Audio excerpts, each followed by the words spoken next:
Yo, this is DPS podcast. That's Damage Per Second podcast, back once again on a fine Thursday evening. Hope you guys are having a great evening, because we about to have a great podcast. Yes, sir. Forte, what's good, bro? What is good? What is good? Man, it's Ooh, real quick, I forgot to say, episode 110. Okay, go ahead. 10% of the way to 200, baby. Let's go. Yeah, man, it's a great week, man. I see that glorious God of War gameplay on the screen. Can't wait to talk about that. But man, yeah, it's been a good week. We got Pokemon Scarlet and Violet releasing today at midnight that I gotta go to. It's gonna be fun. It's gonna be the most sold game for the month of November. Don't at me, because you guys know it's true. But yeah, Slow-Mo, it's good to be here with you, man. And always love chopping it up with you. Every week we get the chance to do it. Yeah, and because you gotta get to that ridiculous Pokemon release thing at midnight, I don't know why people are up at midnight at a store picking up freaking Pokemon. You should be ashamed of yourself. A lot of people. But we're gonna make sure that we get out of here at a normal time. It ain't gonna be a super long podcast. Really ain't a lot to talk about, honestly. But we probably will be spending a lot of our time talking about these video game award nominations. But outside of that, we got our other topics is this Bethesda Doom internal drama that I look at. I wish I would like to say I read up all on it, but like some of the receipts here are like legendary receipt keeping of like 1,400 pages kind of receipt keeping, and I ain't got time to be reading all that. But we gonna give a summary and talk about it. We got Embracer Group doing some restructuring and basically showing even further that, you know, Slow-Mo Damas is always right. Nvidia launching the 4080 and how that has turned out. We're definitely gonna discuss how, if you want to talk about companies that run a particular industry in a particular market and how they basically just feel the need to do whatever the heck they want to do. We're going to definitely discuss how Nvidia does that. And of course, another Phil Spencer interview full of quotes that everyone's going to be talking about or ignoring, depending on which side of the camp that you roll with. But real quick, I want to shout out the good people that are here with us. Glad to have you guys here. Shout out to Blade X for being the first one in the house. That guy Smitty, Dwayne Stone, Rail Zay Double O, Corey Hill, Clifton the Colored Milkman, Truth Serm, and you know, everyone else is going to be rolling on in when they get the chance. But Forte, let us know how you been, bro. I've been great. God of War has been great, even though I haven't been able to play in the last 36, maybe 48 hours. Last 2 days I haven't getting a chance to play because it's just been crazy at work. But I'm loving it. Graves great. But Slow-Mo, I called you earlier today. Oh, by the way, I beat God of War earlier today. But go ahead. Nice. How long did it take you? What was your time? 30 hours on the dot. Nice. And how much of the side stuff did you do? All of it? I did the bulk of the side stuff. Near the end, I got kind of tired. Like I really wanted to focus. It's so much side content, and I really wanted to focus. And they're very good at like reminding you that you have side content to do. Right. That's it. I really wanted to get back to the main narrative because like the story was getting real good, and I just got I got tired of doing the side content. I'm going to do it post game, beating the game. So I haven't uninstalled it like I normally do when I finish a game. It's still installed because I'm gonna go through and take on the hateful ones and all the other stuff that's there. And then there's also quests that open up after you beat the game. So there's quests that aren't even available until you beat the game, which is very, very smart and very good. Like that, it's guaranteed post-game content versus, oh, I could do this at any time kind of content. So, 30 hours and 40 minutes was my total. And I think I probably did maybe like 75% of of the side content stuff. No, that's good. But yeah, with that being said, I called you earlier today. Mm-hmm. And the reason I called you is because I had an aspiring gamer, gamer in air quotes, walk into my store today, and he wanted to return something. And he was like, I bought this online, I want to return it. So he was dealing with Sonic Frontiers? No, I probably wouldn't have even let him buy that.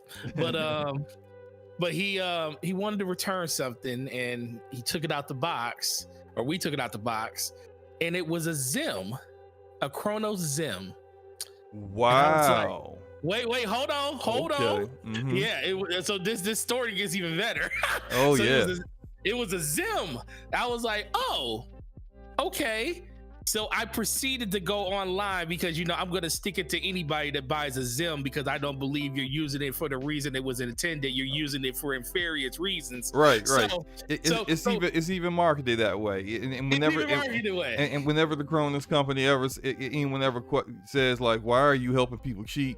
They always go, oh, it's just, we just do this so that people can, like, use whatever controller you want to use. And I'm like, no, then you clearly market it. Like, I actually saw some dude's YouTube video where he was like, no, this is marketed for people to have aimbot in games and loading cheats on profiles. So, like, no. Right. So no, he comes in and as soon as we take it out the box, I see, oh, it's a Chrono Zim, and it was open, and I was like, oh, let me go look at our return policy, because they just refreshed it in September. And if I remember correctly, PC accessories, because let's be for real, a Chronos match is a PC accessory because you have to hook it up to your PC to load all that stuff onto it. So I was like, oh, I think you can't return PC accessories once you open them. And I was, of course, right. And I said, you can't return that. I said, you can replace it, but you can't return it. He was like, and then she was like, well, why are you returning it? And he was like, oh, it's not working correctly. And she was like, what is it doing? And this dude, this is what I knew the world was coming to an end. This dude literally told us, he said, my aimbot wasn't working. I was like, wait a minute, hold up. He didn't load the profile. Well, I don't have one of them because I'm actually good at shooters, so I don't need that crap. Right. But like, he probably, like, it doesn't just like work straight out of the box from what I've been seeing online.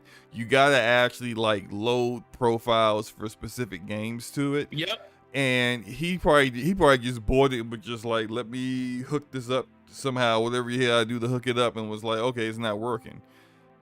Yeah. So he was using it as its original intention from like the very beginning of whenever that thing first was created, before it got corrupted, and then the company was like, oh, we can make so much more money for cheaters. That's great. That's hilarious. Yeah. So he was sitting there like, yeah, the aimbot's not working, and I'm like, I had to like rub my eye for a second. I was like, wait a minute. I respect you for actually telling me the truth. But it's the thing that's so sad about it, Slow-Mo. It lets me know how universally accepted this type of thing is now. Because if this dude can just literally, like, he didn't try to say that, oh, when I was trying to upload profiles, it wasn't allowing me to use other controllers or anything. He didn't come up with like some sly way of getting around saying I'm cheating. Because I'm sorry, anybody that walks it, like, I'm telling you right now, unless you are walking around with because I know there's accessibility options for it, and I'm going to be very sensitive to the people that have those. But most people that are buying this, the majority of y'all ain't got no type of problem with anything going on with you. And you using this in a way to basically get ahead of other people. And this just let me know, honestly, that there is way more people out here cheating, bruh, using stuff like this. The thing, look, I was in the local GameStop near me because I was trying to, of course, because when I emulate my games, I actually buy the game. So I was trying to buy Xenoblade Chronicles 3. which we're going to discuss later on because it's a Game of the Year nominee. And I'm in the store and I couldn't, like, they didn't have a copy up on the shelf, so I was going to ask the dude behind the counter, but he was busy with someone else. So I'm just kind of just looking around the store. I saw the Chrono Zen thing just sitting in, you know, in a little box up there. And you know, it's funny because everybody on Twitter told me, nah, Slow Mo, people on consoles ain't cheating like that. You could do it cheating for free on PC, but people ain't gonna be spending like over $100 for no Chronos. That thing was $40. I'm looking at it like, it ain't even $100. It's like $40. What the heck? So I'm just like, you know what? It's funny because I think the people who are the loudest proponent of man, I ain't trying to, you know, do no crossplay with the PC lobbies. I think y'all might be doing some stuff on the side. Y'all might be having some stuff attached to your controller, or I don't know how that works. Like in between from your controller to your console or something. You doing something because it's hilarious. Because I mean, it's to the point where, and like I said, we gotta get on with the show, but it's like to the point where I literally feel like I'm not to the PC level of it where I feel like I'm being sniped unordinarily when it comes to certain things, because that kind of happens on PC and you kind of feel helpless. Right. I haven't gotten to that point yet, but I'm also getting to the point like, how much better are we truly at these games than these people out here? Because they already have numbers out there saying that they sold millions of these things. And I'm sitting there like, how many of these people are we actually playing against, putting up these artificial numbers, right, making themselves seem like they're way better at a game than they really are? It's just, but then you got people out here literally just willing to tell you, oh, my aimbot's not working. I'm like, yo, you ain't even trying to hide it. It's ridiculous. So that's it. That's pretty much the whole story. The goal of just being that upfront with it lets me know that this is so widespread that people don't even care about talking. They'll just tell you that's what they're doing. Dude, I was playing Call of Duty, Modern Warfare 2 solo. This is like last week. It was definitely before God of War came out, because I barely really been playing it since God of War came out. And I was in a lobby with the worst map the worst map for me, I can't say, because it's Camp Central. You know, the big open map where it's like a bunch of like broken buildings and sand. Yeah, I know what you're talking about. It's Camp Central. And this guy was in there, and I initially thought this dude's gotta be on PC, because I knew he was cheating. Like the dude was killing people, and you would look at the kill cam and you could just see like he wasn't even looking in your direction, but like his reticle was pulling towards you before you even like came into his view. So it's like, all right, this guy's definitely got either wall hacks and aimbot or both combined, whatever, right? So, but I'm thinking like he's on PC. And then, but like I look at the whatchamacallit, like the scoreboard thing, and then like because I recorded it, and I was like, let me, because I wanted like see what he was doing when I could slow it down. And then when I looked at it like pre-match, where you could see where everyone's like where they're playing from, dude was on PlayStation. Wow. I was like, this wasn't even a PC cheater. This was a console cheater. It's funny. What I will say is that maybe I just don't notice it, but I expected far more cheating in Modern Warfare 2 than I've seen. I can say for certain there have been probably, and I'm like, I was at max level before the season came out. Now, you know, the max level has gone up, but where I was at, I maybe a handful of matches that I noticed straight up, this guy is cheating. Like I could like only a handful of matches where I can say this dude's definitely cheating. I'm reporting him, in which I don't know how good they are with that. Every company is different with the report function, so I don't know if it's Rogue Company, and if I report someone in game, they will take a look at it within 24 hours. I know that for a fact. I don't know how Activision slash Infinity Ward handles it, because I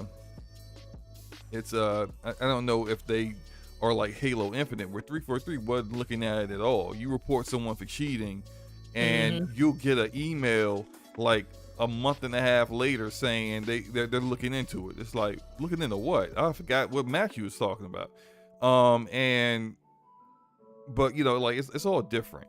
So it's what it is. I just wish people would just get good and stop being bums. Yeah, I'm with you.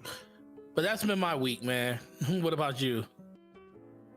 Well, like I said, I beat God of War Ragnarok. I got some real quick. I'll wait until we do the game of the year now, and these are really like dive deep into my thoughts on whether it's game of the year or not. Cause like I've been trying to, like, even before I beat it earlier today, I was just kind of wondering like whether this was really like, I was already kind of felt it was close, but I didn't know whether it could surpass Elden Ring or not. I'll get into that later. But no, I've been playing that. I've been playing. I should actually show some of the gameplay of that. Maybe I'll do it later. I've actually been playing Halo Infinite campaign co-op with my friends. They wanted to play it, so we've been playing that a little bit. And what else? I played some of Somerville. I can actually. Yo, okay, so look, Somerville and the other one, Pentiment, both came out Tuesday. So wrapped up in God of War, I didn't get to play either one of them. And I haven't played Pentiment yet, but I tried Somerville, and yeah, I uninstalled it after like 30 minutes. It's just, and I was actually like kind of interested in it, but then like at least at some point I remembered who the dev was, and it's the dev that did Inside, and I'm not really like a fan of those kind of games. So for me, I was like, maybe this is a little different. They're only different in the packaging. The actual game design is just like you're playing something like Inside, but it just looks like slightly better with more like a more like realistic looking environment. I really didn't enjoy it. I did not enjoy it at all, and I ended up just uninstalling it, man. It's just not for me. Which I'm not saying it's a bad game. It literally is not for me whatsoever. Have you played any of those yet? Either of those games yet? No. Yeah. No. By the way, the PC version is garbage. It's terrible. It's garbage. It is terrible. Do not play, if you have the option of playing Somerville on an Xbox or a PC, play it on Xbox. Don't even bother with the PC version. Not only does it not even attempt to do anything above what the console version does, but like recording it, I had to use OBS to record it because it wouldn't allow any of like the Xbox Game Bar or Nvidia Shadow Play, like the normal PC tools for recording gameplay, to work. None of that stuff worked. The settings were bare bone, like the barest of bones. It was basically just like quality setting, high, medium, low. That's it. I'm like, what? What is that? Like, it's just play it on Xbox if you're going to play it. I spent most of my time just lost, trying to figure out what it wanted me to do. And yeah, it just wasn't an enjoyable experience. I haven't played Pentiment yet. I do know that like the people who have played Pentiment said the story is really good, which is what I expected. It's Obsidian, and I know there are some people who have been critical of it. and as if they didn't know that this was like a Disco Elysium kind of RPG. It's like, what did you expect? You're either capping and you knew what kind of game it was, or you don't pay attention. Either way, I know what to expect going into it. I'm gonna play that next. I didn't hear you. What did you say? I said it's probably a little bit of both. Oh yeah, absolutely, a little bit of both. I'm going to play that next. It's we'll see how it goes. Definitely by the next podcast, you'll get my thoughts on it. But it's already 9:20. We definitely want to get you out of here as quickly as possible. So let's get into these daggone topics. Huh? No hurry, bro. As long as I'm at work by I got to 11:30. I got to be there at 11:30, so we got a little time. We're gonna try to get you out of here by 11. So let's get into the first thing. Look at you. The first thing that happened, and it seems to be some drama here. Some serious drama here. That's a long thread. Doom Eternal. Now look, we not gonna talk about this as long as the receipts are. So essentially, the guy who, I guess the lead guy, and I can't even remember the guy's name, Sam something, but he did he's well known, and he did the music for Doom Eternal. I've never even played Doom Eternal. I know you played it, right? I did. It's great. Is the music great? It is. Hey, there you go. So people enjoy the music, but apparently there's a lot of drama behind the scenes with id Software and Sam in regards to the music. So people complained about the I guess it was like a pre-order thing with where if you pre-ordered the game, you got the OST soundtrack of the game. And it did not have, I think only like 25% of the soundtrack had Sam's work on it. And then the rest of it is like some other music engineer that works at id Software, whoever. And the okay, I guess back then the word was, or at least the unofficial word from people at id Software was, well, Sam was difficult to work with. That's why we only got what we got. Sam's been under NDA for a while, but once the NDA went up, Sam definitely was ready to clear his freaking name. And he came with like legendary levels of receipts showing that he was offered a 6-figure fund for a hush money payout, essentially, that they wanted him to basically just not speak ever on it, never speak anything negative about Bethesda or id Software or Doom Eternal or anything that had to do with his experience. He didn't sign it, so he's not breaking any kind of contract for saying what he said.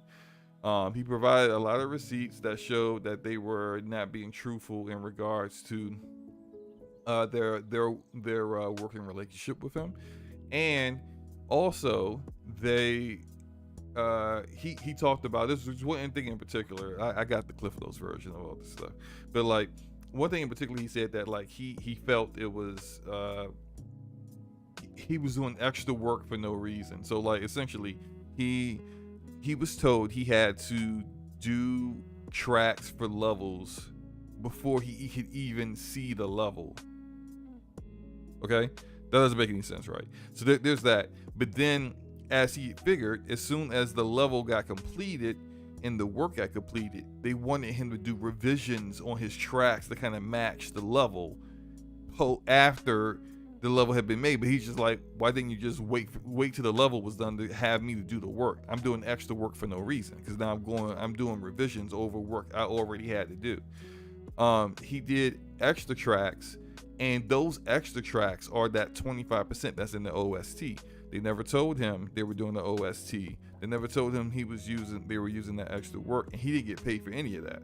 So Bethesda came out with what I would say is, and also universally seemed to be, a very poor response to his response, where they're basically just calling him a liar and saying that even though he's got like 5 million pages of receipts, it's not telling the complete story. I don't know how, but I'm just like, look, This is Those now Microsoft's problem. yeah, It's like, it is. It is a you own the Microsoft company problem. now. You need to own some of this nonsense. The same way, like I said back when Bethesda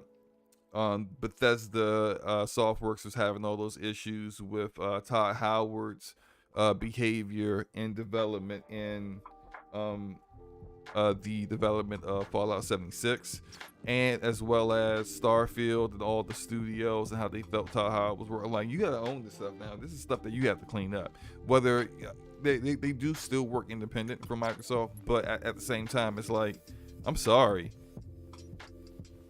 but you just can't be allowing them to treat people just any kind of way, especially people that work with them, because that's going to affect your reputation long term. Other people who are quality people aren't going to want to work with you if this is how you treat the people that you work with. Now, Forte, what are your thoughts on this whole thing? Wow. So first of all, it was Mick Gordon, who is the okay, I'll call him Sam. My bad. Yeah, he's called him Sam, but I ain't want to stop your flow. Mick Gordon was the original composer, and he was the one that wrote the basically a scarlet letter back saying, "No, man, the Marty, he lied to all y'all, and these receipts is real legendary." But because I was like looking through them, and I was like, "Yo, not only are there just screenshots of emails with people's names on them, I'm like." I don't know how people's names is on these things, like pay issues and everything like that. Look, man, NDAs are a mug. When you're under NDA, you can get sued all the high heck if you speak while you're under it. And I don't blame somebody for coming out, especially if all the stuff that is being alleged inside of these documents are true. We always come back to the whole thought process on, if you feel like you are being wronged, you need to say something and clear your name. You don't just sit there and take stuff like that happening to you, because this is his professional career. Yeah, like, all you have is your name. Yeah, you out here slandering him, and that's gonna make it difficult for him to find work post working with you. So of course he's going to defend himself. So like, and yeah, you go ahead. My bad. No, I'm just saying, that's exactly how I took it. I was like, listen, you guys came out. It's not like you can't. Like, if you wouldn't have came out and said anything, he probably wouldn't have said anything. He wouldn't have said nothing, because guess what? NDAs go both ways. Just because he can't speak on it, what gives you guys the right to go out there and slander the man's name and say, ultimately, oh, well, we had to have another composer named Chad come in and finish the OST because the mixing was wrong, the sound was wrong. He had to fit. That's why we didn't use all of his original works of art inside of the actual OST. And I'm sitting there like, him under NDA and stuff, he's probably up there like just soaking in this. Yeah, just seething, just waiting for the moment, waiting for that NDA to finish so I can light y'all up. I imagine that's some legendary patience I have to give, because like, oh yeah, me, if I'm being slandered and it's not true, and I'm like, I can't say nothing for another 2 years, 3, 4. Man, it's coming out in 3 or 4 hours. Yeah, so I'm just gonna have to break NDA and put them to shame, because it's just like I just don't have the patience for that. But I gotta give him props for actually, sticking to his guns and actually waiting until he could speak on it. But yeah.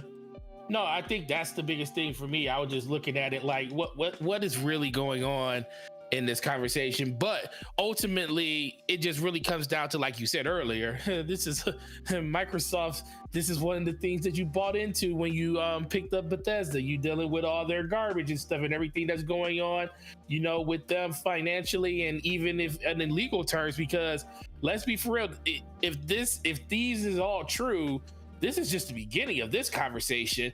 Once he comes out and he starts talking about stuff that was under NDA, you don't think that Bethesda's gonna, it or whoever is in charge of all this stuff is gonna come back and probably have something to say about it. This all turns into a bunch of he said, she said stuff, and this is just the beginning of it. I just couldn't believe Like when you sent me the article and I pulled it up, I was like, yo, this is really like, it's so long. I was like, I felt like I was reading a court document. It's huge. It's like, no, it's got a table of contents tied to it. Yeah. Like, when have you seen a table of contents tied to anything? That man put work in.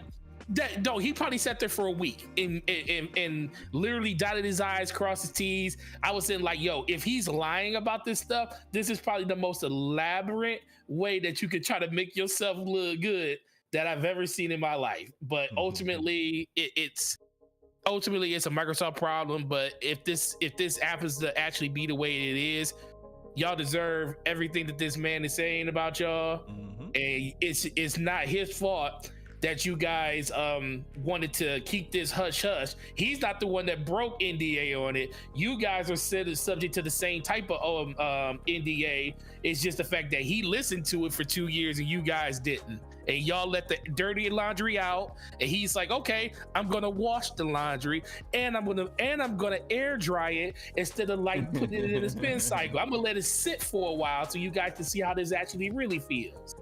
Yeah, so look, they gotta do better than that response. You can't just be like, yeah, it ain't true, and then not provide anything that actually proves it's not true. This isn't like the situation with Platinum and not Jennifer Hale, the other voice actress that used to be Bayonetta, where they not only said it ain't true, but they provided evidence to games media that proved that she was not being 100% truthful. And then once it all came out and she admitted that, you know, she basically admitted she was lying about some things, that was it. They were cleared.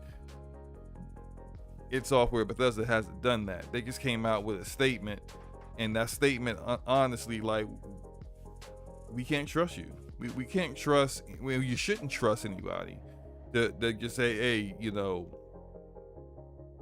just trust my word, okay? It's not everything that he's claiming it is, but I'm like, he's got 14,000 words backing him up, and what you got? Nothing near that. A tweet? Not Nothing good near enough. that. Not good enough. Nearly enough. So that's crazy, bro. Well, Crazy. we'll continue to kind of like take a look at this as time goes on. But we can definitely move on to another topic, and this one is about Embracer Group. So Embracer Group had their like a kind of like a earnings call thing. They basically were letting their investors know about changes that they were making. They're making a lot of changes. Some of this stuff came out a little early. A lot of the changes have to do with Gearbox. We're gonna kind of go through it in order, I guess, of some of this stuff. So Gearbox is expanding drastically. Like, they acquired Gearbox for $1 billion like a year or two ago, and now Gearbox is. They announced last week they were opening a studio in Shanghai, China, and don't know exactly what kind of games that studio is going to do, or whether they're just kind of maybe porting Gearbox's games for the Chinese audience. Who knows? They might be doing some what's the word I'm looking for? Localization kind of work. Maybe they're doing that, or maybe they're making their own games. But Gearbox is expanding even further because Embracer said that Saints Row's sales did not meet expectations, and Volition, the developer that made Saints Row, is being folded into Gearbox. So I don't know whether they're going to remain a team that's within Gearbox, so it'll still kind of be like the same people working together, but they're now under Gearbox, or whether that studio is just like the name is going to be completely dissolved, and they're just going to be, maybe people have to move to locations where Gearbox offices are. But essentially, it's a wrap for Volition. They had their chance, and it looks like the Saints Row community said, yo, we ain't feeling it. We told you we weren't feeling it. You got a little uppity about it, and we still ain't feeling your game. And yeah, so it's a wrap for you. So RIP Volition. I don't know whether being a part of Gearbox is really going to be all that helpful for them or for Gearbox itself. I'm kind of like, I maybe this is me. Gearbox is kind of hit or miss right now, and the new Tales from the Borderlands, I haven't played it yet, but like it looked bad, and a lot of the reception from people, big time fans of the previous game, was it was bad. Their writing has not matched what Borderlands 2 writing was at all. And even though Tiny Tina's Wonderland they announced was a success and had I forgot the numbers that they said about Tiny Tina. Let me try to find that. But Tiny Tina apparently did really good. It's still doing really good, which is great. But like I said, hit or miss with Gearbox. Forte, what are your thoughts about Saints Row's failures and them being folded into Gearbox? Man, they were with Deep Silver, right? Before this, right? Yeah. So listen, man, people, they try. How you gonna say, we can't at least say they didn't try. I just think in general it comes back to, the game doesn't stand out on its own enough. It's always compared to something else. It's always compared to mostly Grand Theft Auto and stuff like that. And I don't think it's ever got away from that shadow. I think the damage was kind of done when it came to that franchise in general. That's the one that they're mostly known for. But I think that the damage was done when they kind of went off the rails with it, like back in Saints Row 3, Saints Row 4, and stuff like that. They kind of just went away from the formula to start something new. And I don't blame them for that, but I think it just didn't resonate with people. And I just don't know how, but on top of that, I don't know how I really feel about Gearbox having, because Gearbox, it really hasn't done anything of note themselves. I mean, they be Borderlands is their cash cow, right? But in general, what kind of things have they done to enhance just people wanting to enjoy their games and stuff? I think a lot of people really, really enjoy games like Tiny Tina, and I think people really, really liked Borderlands 3, but you don't see people clamoring as much as they used to clamor for those games like they did back then when Borderlands 2 and even Borderlands 1.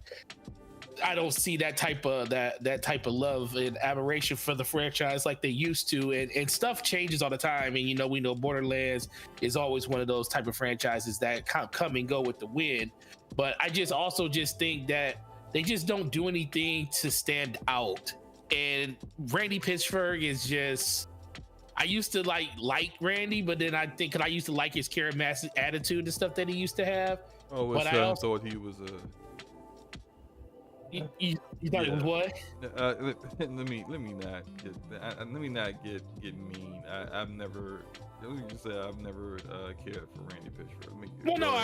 I'm not saying overall. This is before I being a person that really wasn't paying that close of attention to everything that was happening in the gaming media and stuff like that. I never had a problem with him, but that's kind of changed over the course of just being more engrossed in everything that's going on inside of just gaming, being a person that does these podcasts and everything like that. But this is just kind of sad just to see that this is the direction they had to go in. Now Gearbox does have I do think they have a better pipeline to be able to get games and stuff out when it comes to stuff that probably like Deep Silver doesn't. But I just don't what are they going to do with it? Are they actually going to do anything real with it, or are they just going to use them to pump out another Borderlands game that people probably don't care about? Basically, and it's like people want mainline Borderlands or a Tales from the Borderlands, but only from Telltale, because they can write stories. Exactly. And at this point, I don't trust Gearbox storytelling, because I haven't done too much Tiny Tina's. I'm definitely going to play a lot more of it now that I've got God of War out of the way. I'm probably going to tag team, but actually triple team 3 games. It's going to be Tiny Tina. It's going to be Lake Tale Requiem, and Pentiment. Those are the 3 games that are going to be rotating now that I got God of War out the way. And The Devil in Me came out. It's coming out tomorrow, so Comes out tomorrow. So I'm definitely going to be playing that and probably streaming that. So if you guys want to watch me play a game that I can actually handle the horror aspects of, please come through. All that said, yeah, I'm not high on them. I used to be like a developer, one of my favorite developers back maybe like a decade ago. With when Borderlands 2 was considered like, you know, the top game out, or one of the top games out at the time, but just not anymore. It's just not. They, yeah, they just don't do it for me anymore. Next thing I did want to discuss though is, so Embracer's numbers are really up. 190% year over year, and 35% of it is apparently organic growth. So what that means is their sales are really kind of coming from the 35% is probably coming from like Saints Row, but like that other 160% is likely coming from the acquisitions that they made. So it's like not really games that they develop, but games that they are now making money off of due to the, you know, the acquisitions that were made. And that kind of rolls into something else that they discussed about. Now they are doing some restructuring, and they're talking about spinning off some of their assets into other other kind of companies, and they also mentioned this in conjunction with the fact that they are going to announce, they haven't quite announced it yet, but they're going to soon announce that they're working on 6 games with 6 platforms / big publishers. And we already know what one of them is. At least one of them is. We know one of them is Microsoft and Xbox, because we know that Crystal Dynamics, which is with the gameplay made the Rise of the Tomb Raider, which is the gameplay that's playing right now, is working as a support studio for the first time, and they're helping the initiative make Perfect Dark. And we also know that Eidos Montreal is Eidos Montreal, right? Yeah, it is. Yeah, okay, yeah. Eidos Montreal, which made Guardians of the Galaxy and Deus Ex, is now working as a support studio, which is not really in their wheelhouse to be a support studio, but they're working with the Playground Games for the Fable reboot. Now, I have said before the Eidos Montreal thing was even announced that I thought that the studios that Embracer acquired from Square Enix would eventually go to Microsoft. And not only are they working very closely with Microsoft, it looks like those studios will be spun off into their own company under Embracer, which, quite frankly, if you kind of look at it, it makes them even easier to be sold off later on. Because then you can just, you know, it's already organized in one neat little package, and then you can just sell it to, if you're ready to do that. And I think they're just kind of preparing to get all that done while Microsoft is still waiting to get the ABK deal done. So, Forte, what are your thoughts about that? Look, we said this when it first happened. We was like, oh man, Embracer is purchasing these companies, but then Crystal Dynamics is still making and helping make Perfect Dark. Is that really how that's going to play itself out? And I was like, would you, if I was Embracer, would I, if this wasn't something that was a thought process at the end, would you allow a studio that you own or that you're potentially about to own to continue that relationship when they could be making games for you? And I was like, no, man, this don't look good. You know, I mean, not look good, just don't look right. But hey, man, backdoor deals or backroom deals happen all the time. And Microsoft was like, hey, listen, we can kick you back some money on the back end. We need you to purchase these studios for us because we definitely want them. and you tell us what you're willing to. And how much did they sell? Did they sell them to him for? It wasn't like 300. It wasn't even a lot of money. 300 million. 300 million. Basically, Square Enix. I think, and they kind of maybe somewhat backfired. Maybe they're kind of pivoting so far. Is that I think that Square Enix thought that Sony was going to buy them. They were trying to slim. They were trying to slim down. They were slimming down so they can get rid of because Sony doesn't care about the Western division of Square Enix. Yeah, and that's the part that they sold. It's redundant. What Crystal Dynamics does is very similar to what Naughty Dog does, but not as good. And Eidos Montreal is very similar studio to what they already have. Like they would just be support studios under Sony, and that's just not like.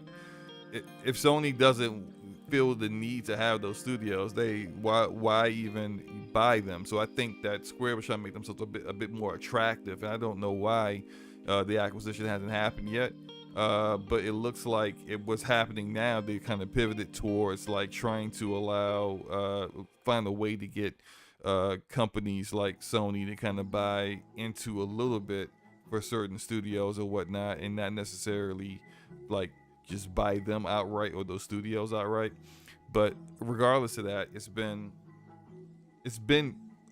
like pretty interesting to see how Embracer got them for dirt cheap, and they could probably flip them to Microsoft for like triple the cost of what they actually bought them for, which would be, if you're an investor of Embracer, you're basically tripling your wealth right there. Like I think that's pretty worth it. But the last thing that I wanted to kind of discuss in regards to them, so there was the restructuring, there was I think that might actually be everything.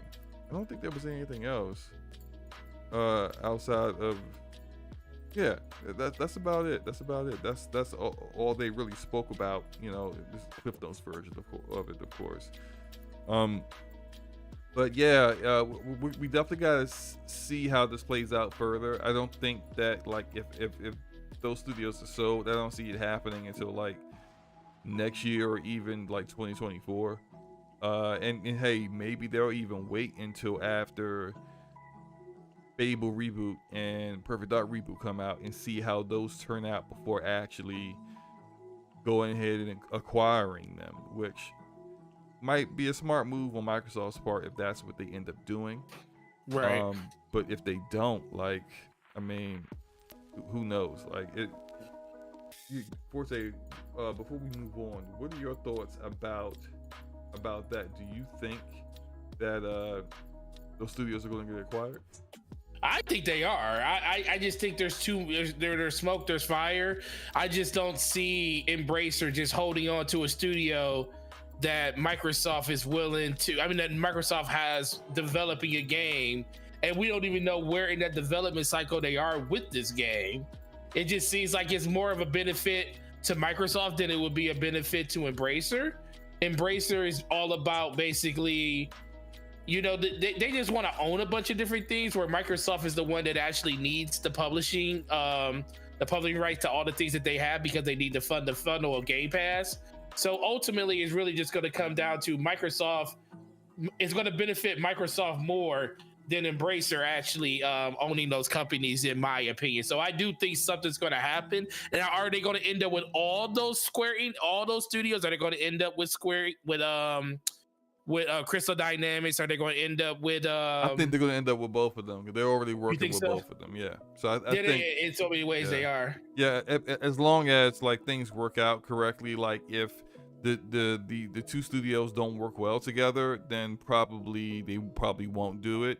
If they do work well together, then it's just kind of like a no-brainer at that point. Right. And then you could probably spend a little bit more, make sure you get that Tomb Raider IP, that Deus Ex IP, and then for Microsoft, as some of the fans, maybe like that would turn into potentially Eidos Montreal doing another Marvel game, which is something that a lot of Xbox fans have been hoping they would get from Xbox first party, but it just doesn't seem like there is a first party that's either suited for one yet or has decided to take one on yet. But like they've already did Guardians of the Galaxy and it was a very good game, so you know they're capable of doing that. It's in their wheelhouse. So I mean, we'll see what happens. But moving on, because I know that we got a short show today. Moving on, we're gonna be talking about Nvidia. Ooh, Nvidia! Nvidia, oh boy. So Nvidia is out here doing the most. So to kind of like, I know we got some of our audience doesn't really care for PC stuff. So like, I will like make this as give us a summary. Make it painful. Now I'm gonna make it painful, but I'm gonna give us a summary. I want everyone to understand what we're talking about. So the way you see Sony being the dominant company and platform in the console market, just imagine if Sony had double the market share that they currently have, and even less competition than what they have from Microsoft and Nintendo. And essentially that's what Nvidia has in the GPU PC market.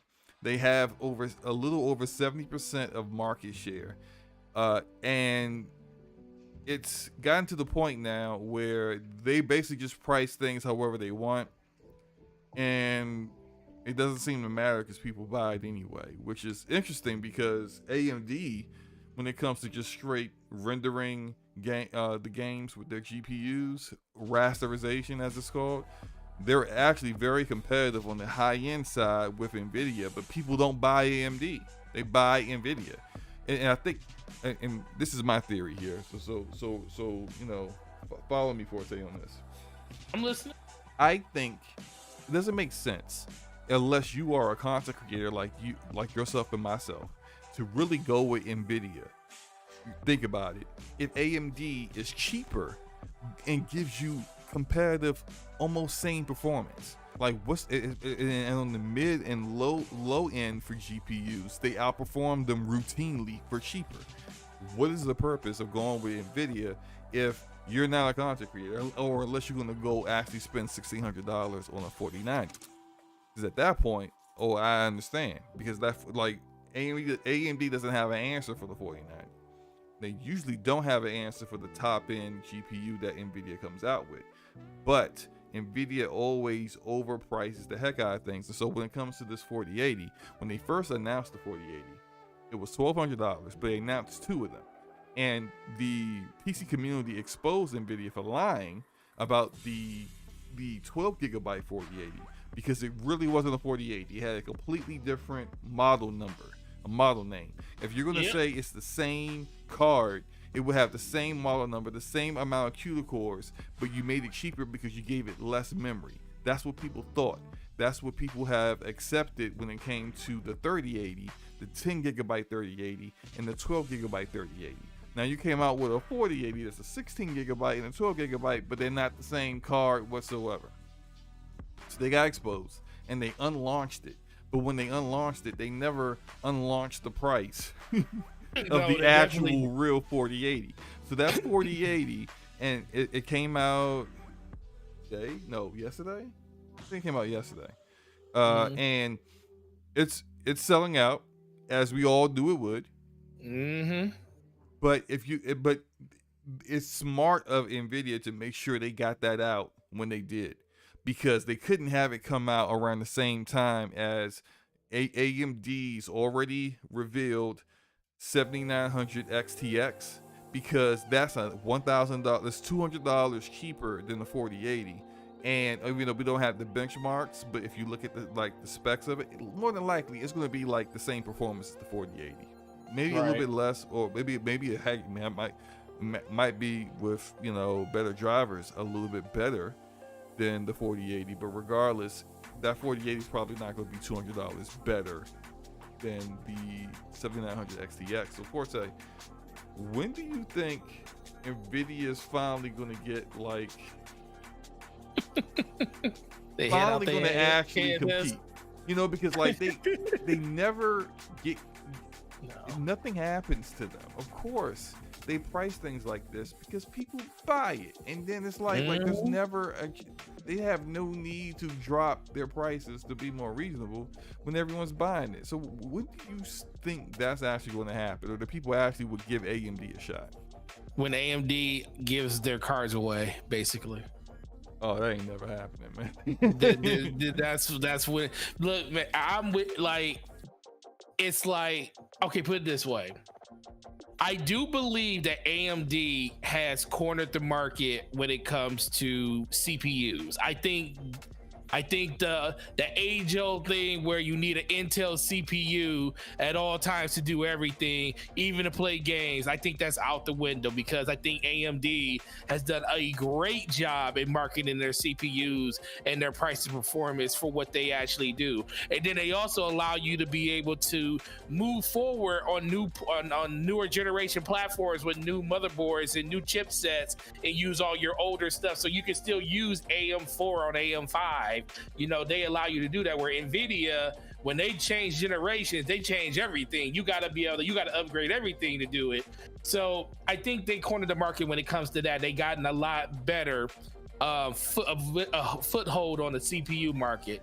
Yeah. I don't think they're ever going to get the GPU one. It's too many people that just default to AMD to Nvidia for everything. Just and it because doesn't make any sense. Especially, look, most of y'all are not content creators. Right, so, exactly. And most of you don't play with ray tracing on.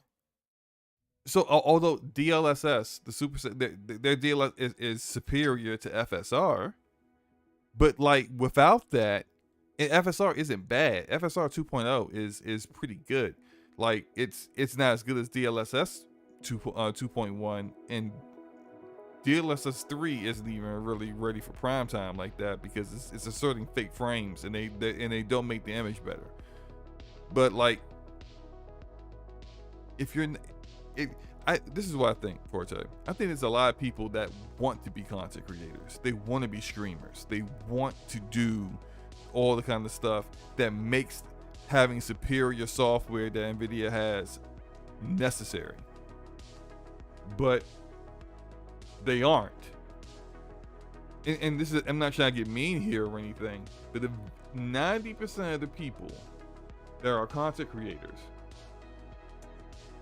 90% of them are streaming to nobody. That's true. 90% of them are putting in a ton of work rendering videos to upload to YouTube through DaVinci Resolve, Sony Vegas Pro, Adobe Premiere. They're spending all this money on stuff, and nobody's watching it. Mm-hmm. Not to say that like I got the people watching me. I'm not saying that, but like what I am saying is that like when I was on Twitch, when I first started with Twitch, I made associate. What's it, associate? I can't remember what it is. Not partner. I think it's affiliate. My bad. That's it, affiliate. I made affiliate in like 2 months or less. It was pretty quickly. There are a lot of people, the vast majority of people on Twitch can't even make affiliate.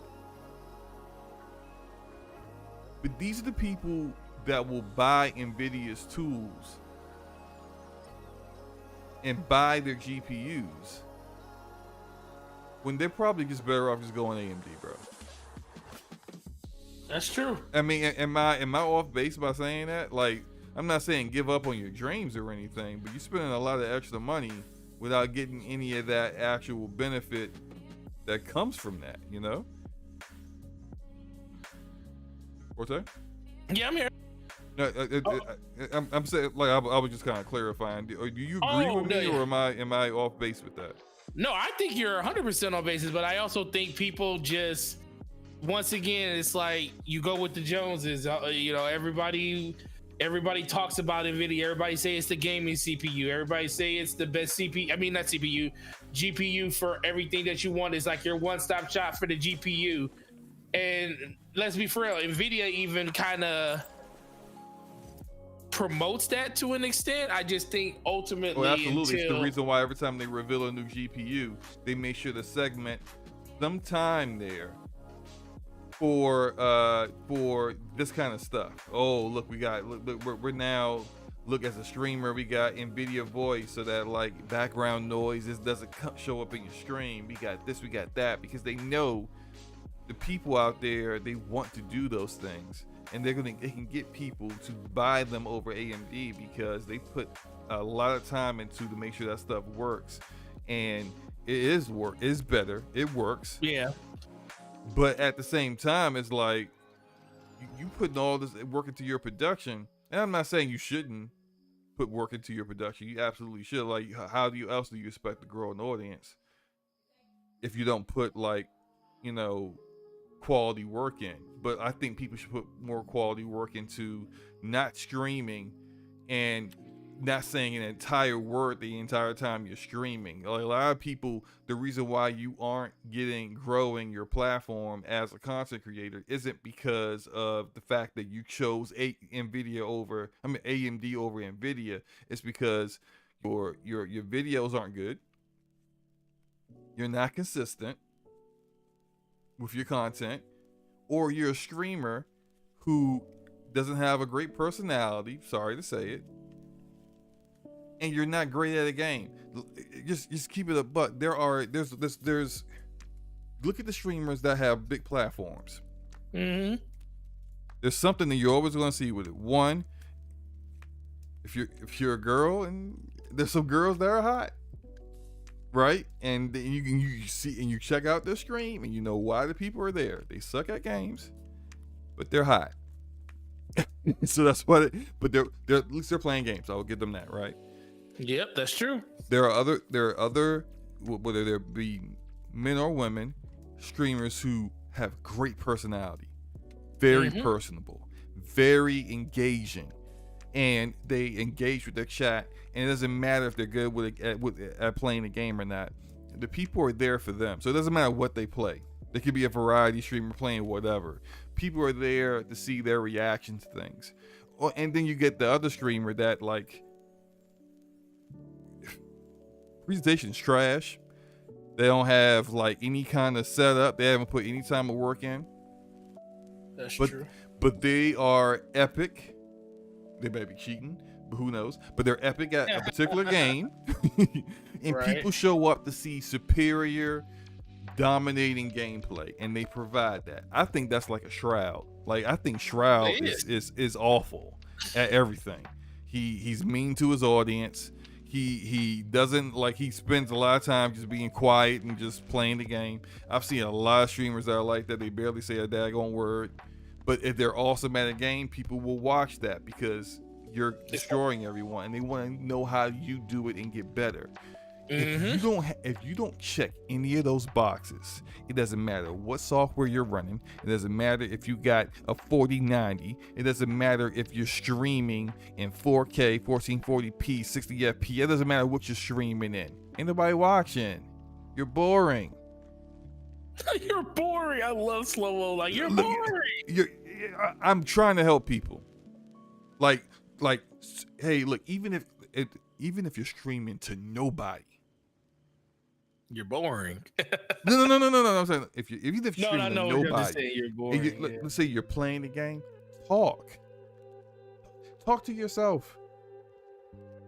Show your personality so that when someone does show up, they see someone that they may actually want to watch their streams.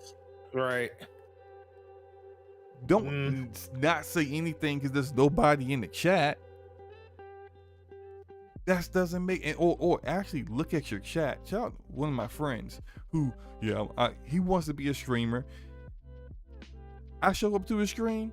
The man don't even know I'm in there for till like 15 minutes. I'm sending him text messages like, "Hey, yo, you want to look at your chat, bro?" She's like, "Why I want to look at my chat?" Because you want to grow your audience. Damn. Like I just, there are free ways to grow your platform that have nothing to do with you buying an expensive GPU from Nvidia. What's up?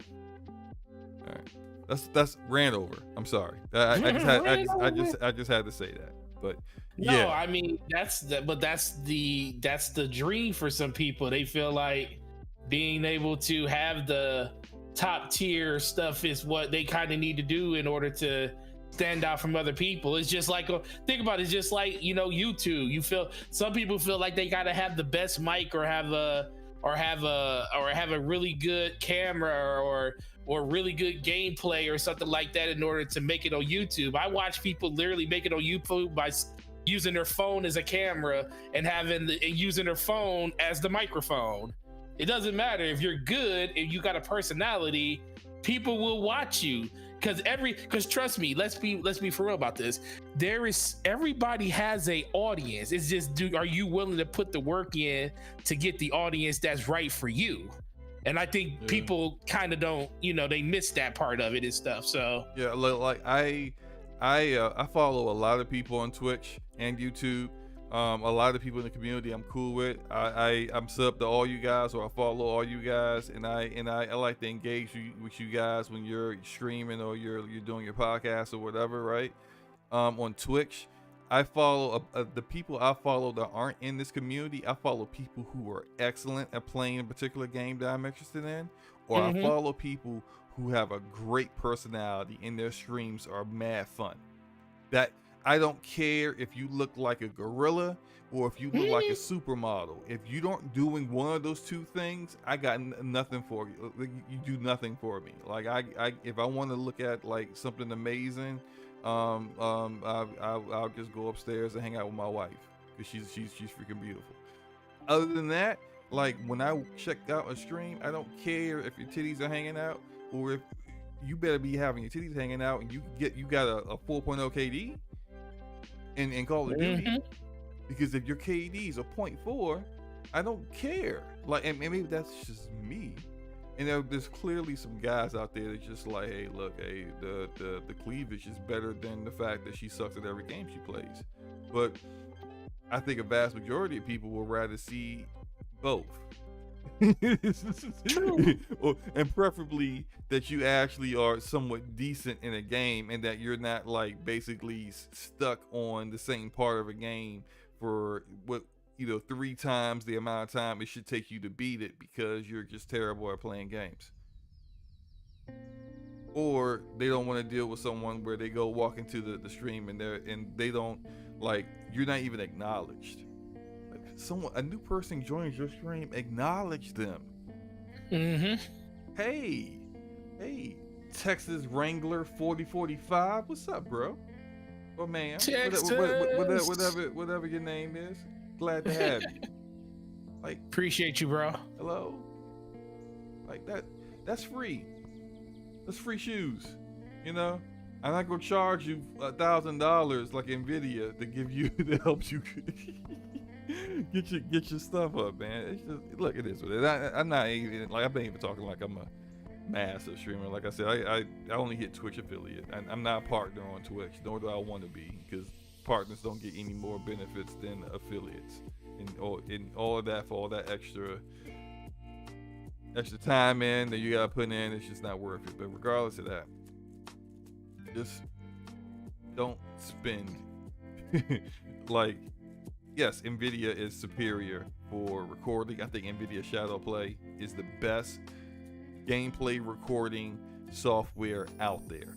It's the best method of recording gameplay. This game that I'm showing right now is the First Ascendant looter shooter made by Korean developer Nexon, and it's what you're seeing is almost lossless.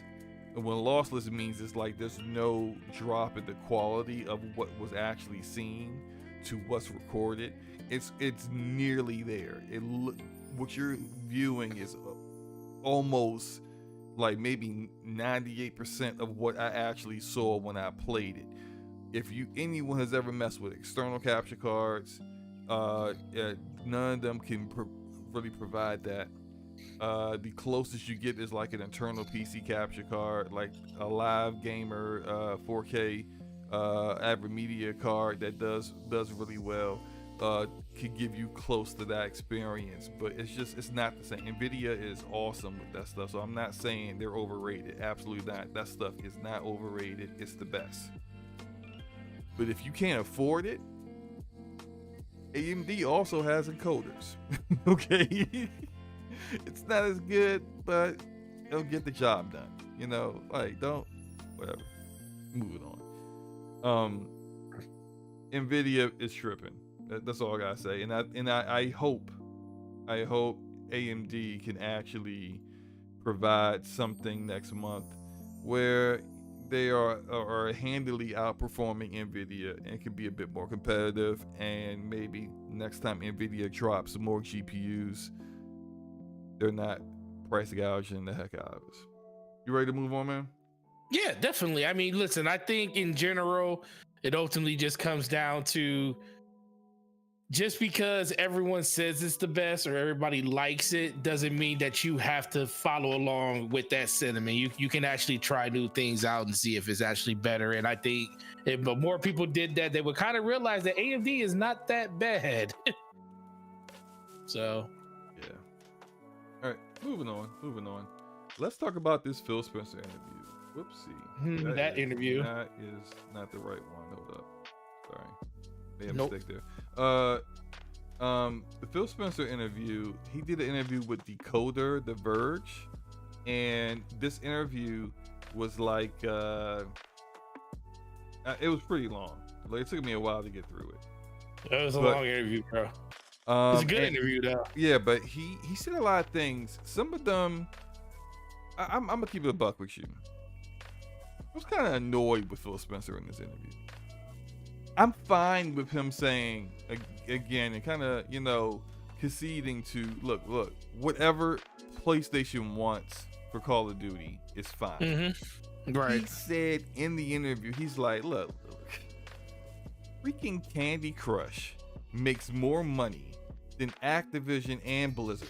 Okay, so Call of Duty isn't really what I care. We need that king. We need that over here.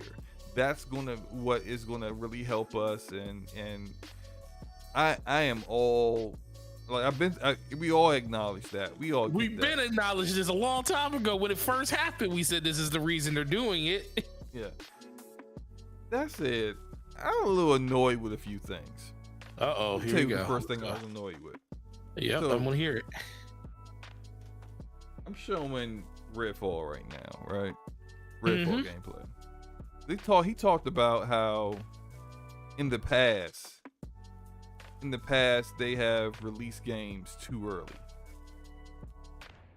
and how like Redfall needed to be delayed, and as well as Starfield to make sure that those games were ready and that the developers were comfortable and blah blah blah blah blah blah blah.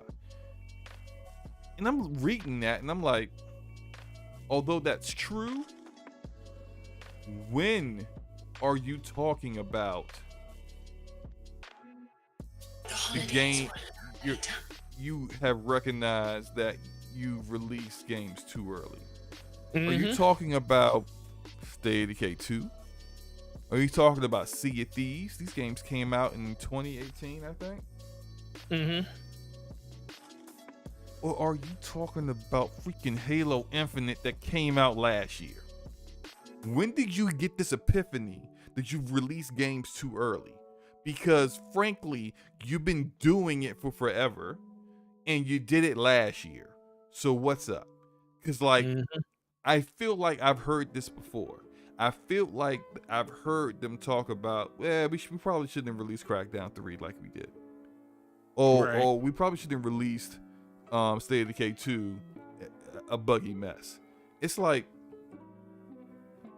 it's a lot of things they shouldn't have done. right. Oh, shout out to Corey Hale for the $30 super chat. Say, here's to a great rest of the show, fellas. Got a dip. We'll catch you on the restream. Appreciate you, Corey. Have a great night, sir. Yeah, appreciate you, Corey, man. Have a good night, bro. But go buy a Pokemon tomorrow. Or not, or save your money, you know, whatever you want to do, sir. But annoyed majorly annoyed with that, because I'm like, you did that recently. Like you released Halo Infinite. Halo Infinite should have been coming out right now. It should have came out this week when you actually had campaign co-op available. That's when the game should have came out.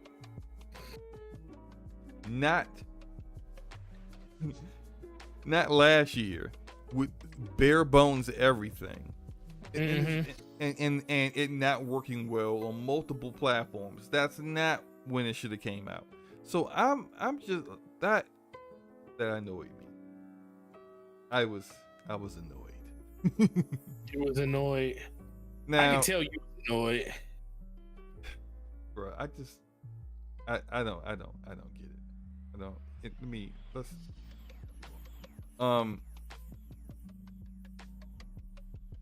the second thing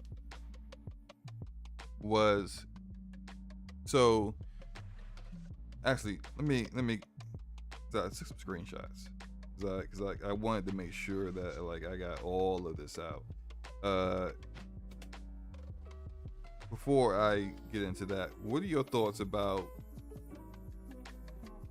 Phil admitting that they released games too early? What are your thoughts on that?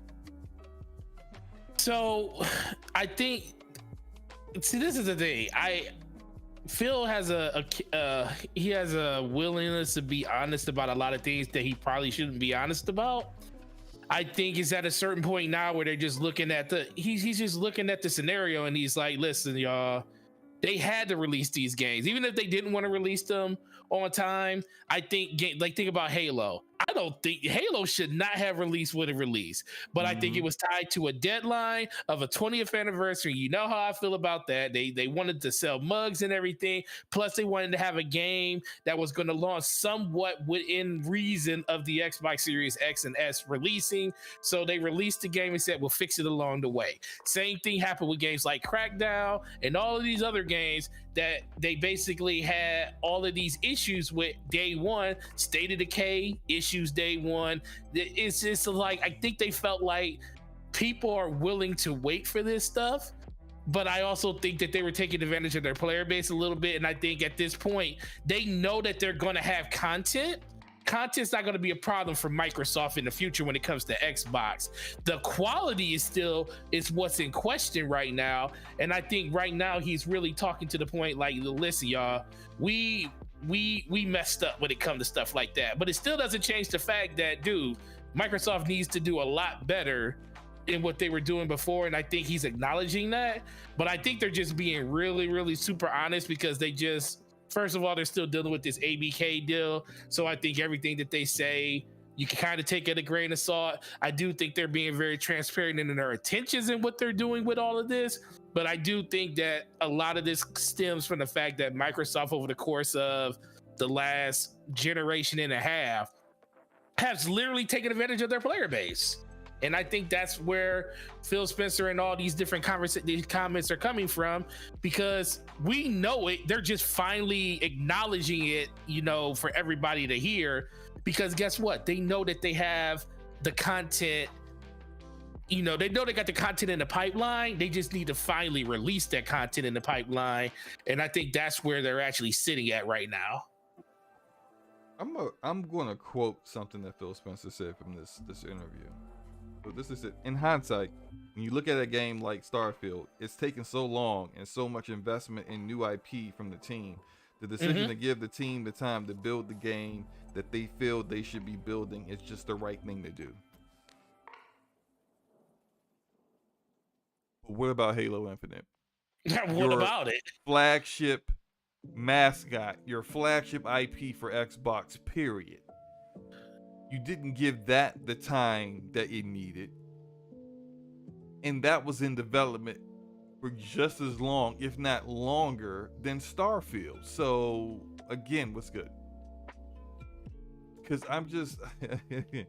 I see the inconsistencies, what I'm saying.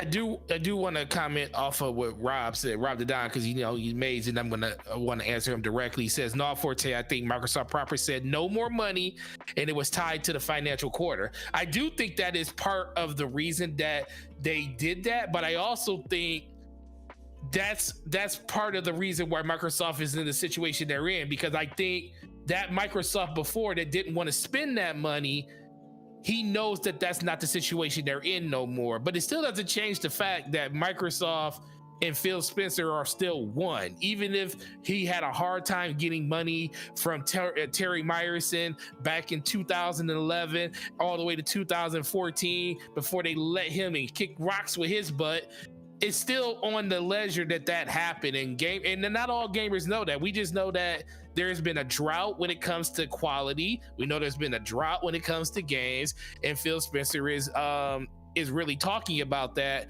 Honestly, I guess, but in general, it just ultimately comes back to no matter what, Microsoft, no matter who you want to blame, it's all Microsoft. It can be the fact that Microsoft in general said, we don't want to give you the money, but it's still something that they had to deal with.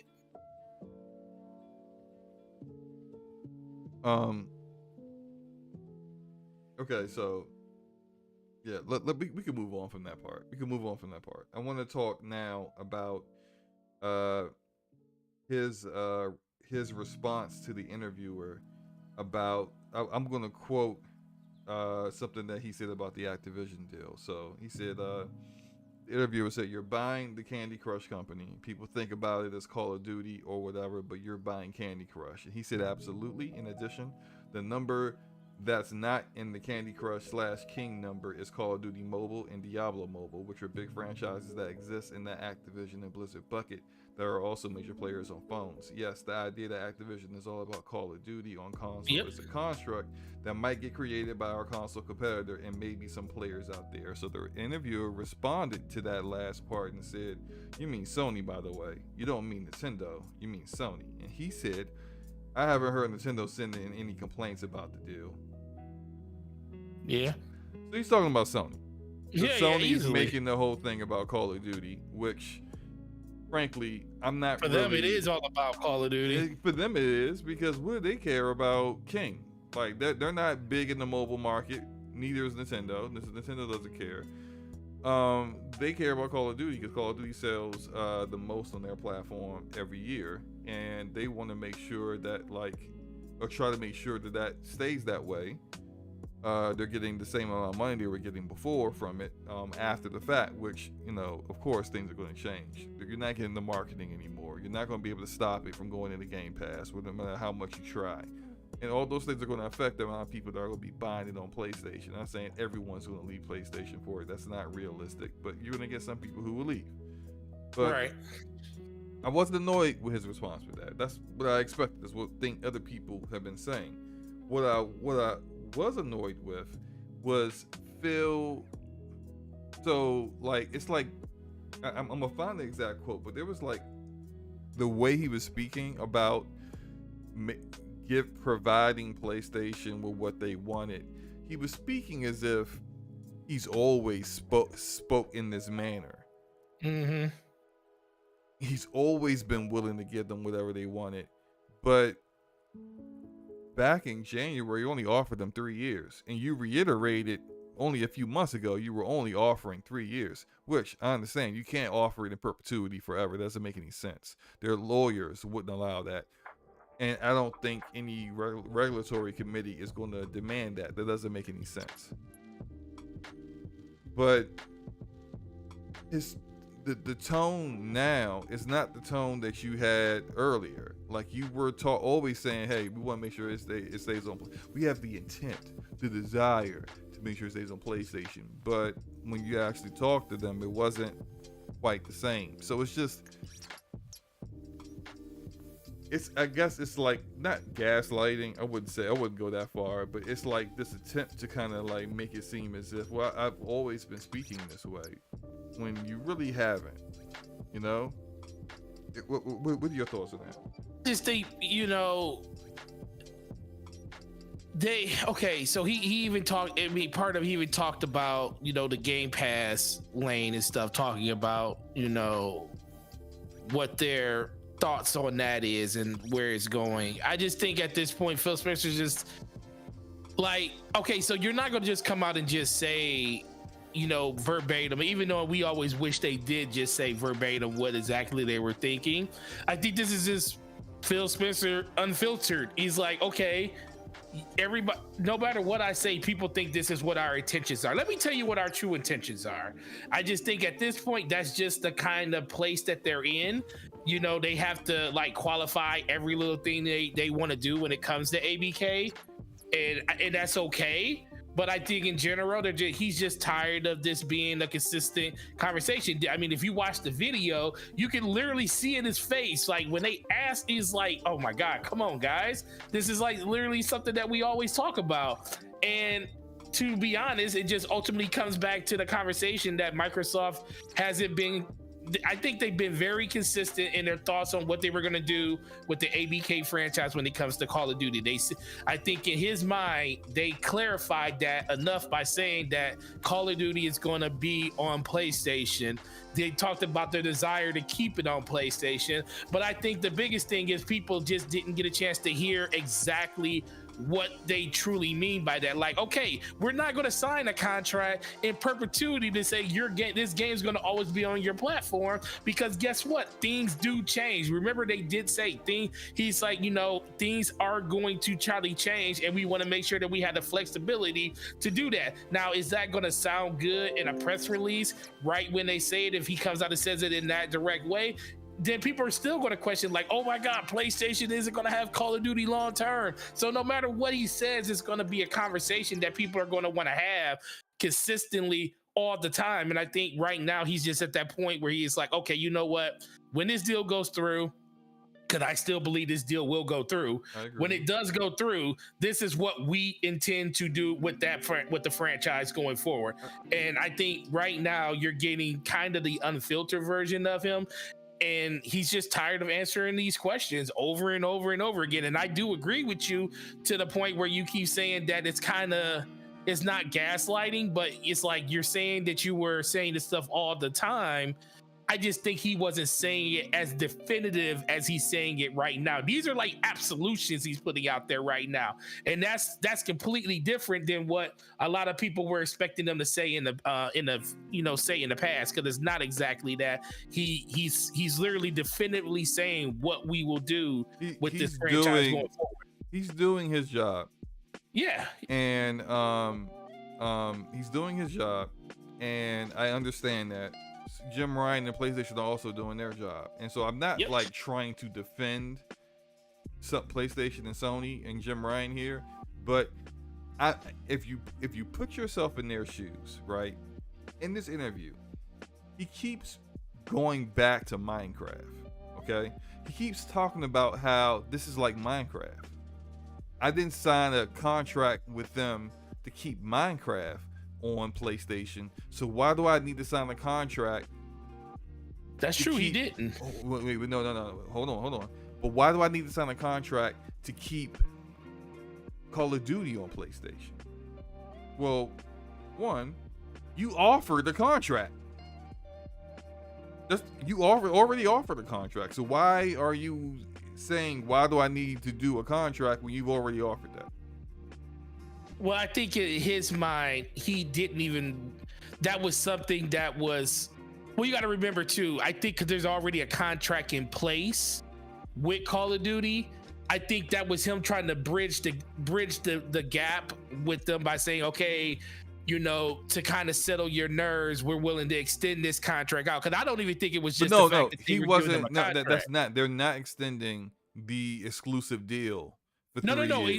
They're just talking about just exclusive, like making a new contract where they're basically saying, well, after your initial contract with Activision runs out, we want to give you 3 extra years on top of that, or what he said, a few years where the game is still going to be on your platform. I think that's where the conversation is right now.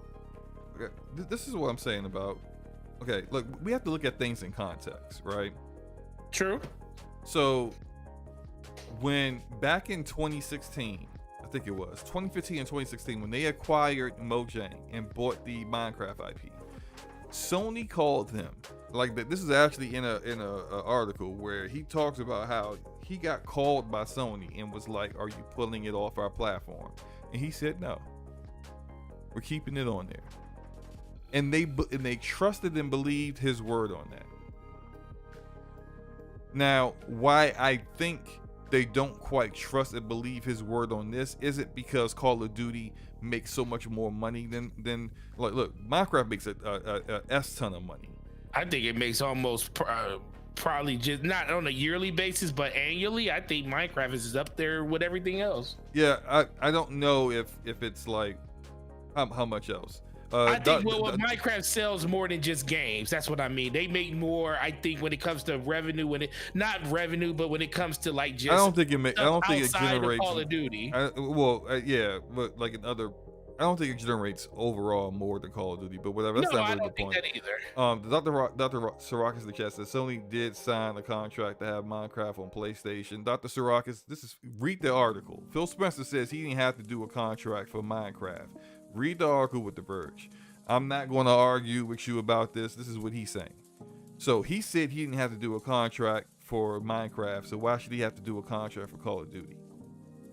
The difference between 2015 and 2023 is ZeniMax Media. Now, I don't think Sony would doubt Phil Spencer on Call of Duty when he says it's like Minecraft. If ZeniMax Media was like Minecraft, but ZeniMax Media is not like Minecraft. ZeniMax Media, Bethesda, all their games, Arcane, id Software, Machine Games, Bethesda, in-house, ZeniMax Soft, all that stuff from ZeniMax Media. Now, going forward, because they got Ghostwire Tokyo out, is only going to be, as Phil Spencer said, where Game Pass is. So, of course, if your latest acquisition shows that you are willing to remove IP from their platform, they're going to doubt what you're going to do with this acquisition.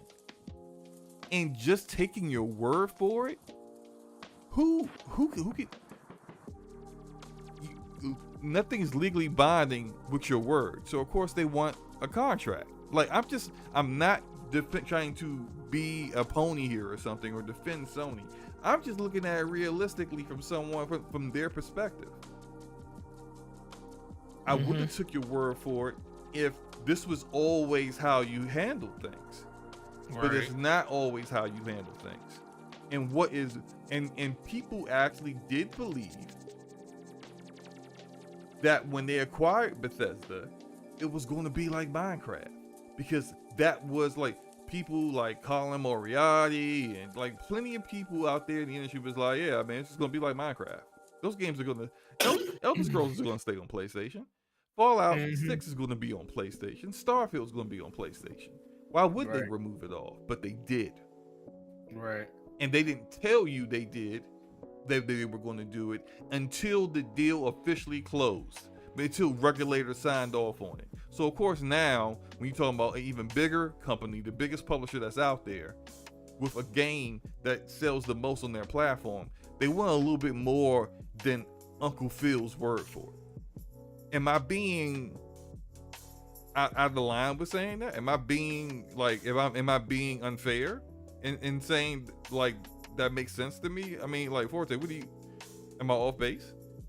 No, I think you're on it. I just think once again, I think this overall acquisition has humbled a lot of people.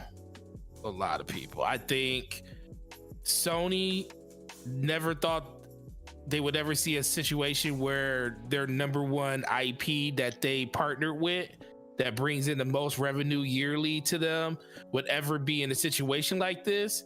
And I think Phil Spencer is in a situation where he has to answer. I mean, there's more scrutiny against him right now for something they don't even own than the conversation that happens with their first fight. Because I feel like he kind of gets taken off the hook when it comes to the first title offerings, just for the fact that they're still developing, and a lot of the studios they purchase are still in the process of making those games, or they already released a game that wasn't under them, so they get a little bit of pass on that. I just think that's where I think they are right now.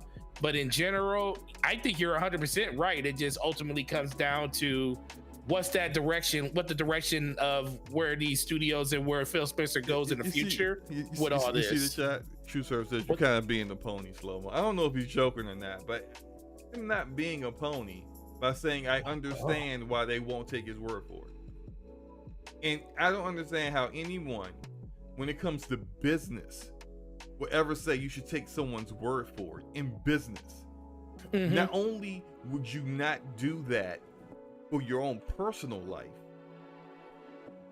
Let's say you work at a job, right? And they say, yeah, we're going to promote you. Mm-hmm. Or you're going to get a raise. Trust me. Take my word. It's going to happen, okay? Just not right now. We're going to get it, but it's not going to happen right now. But we got you. Do you trust that?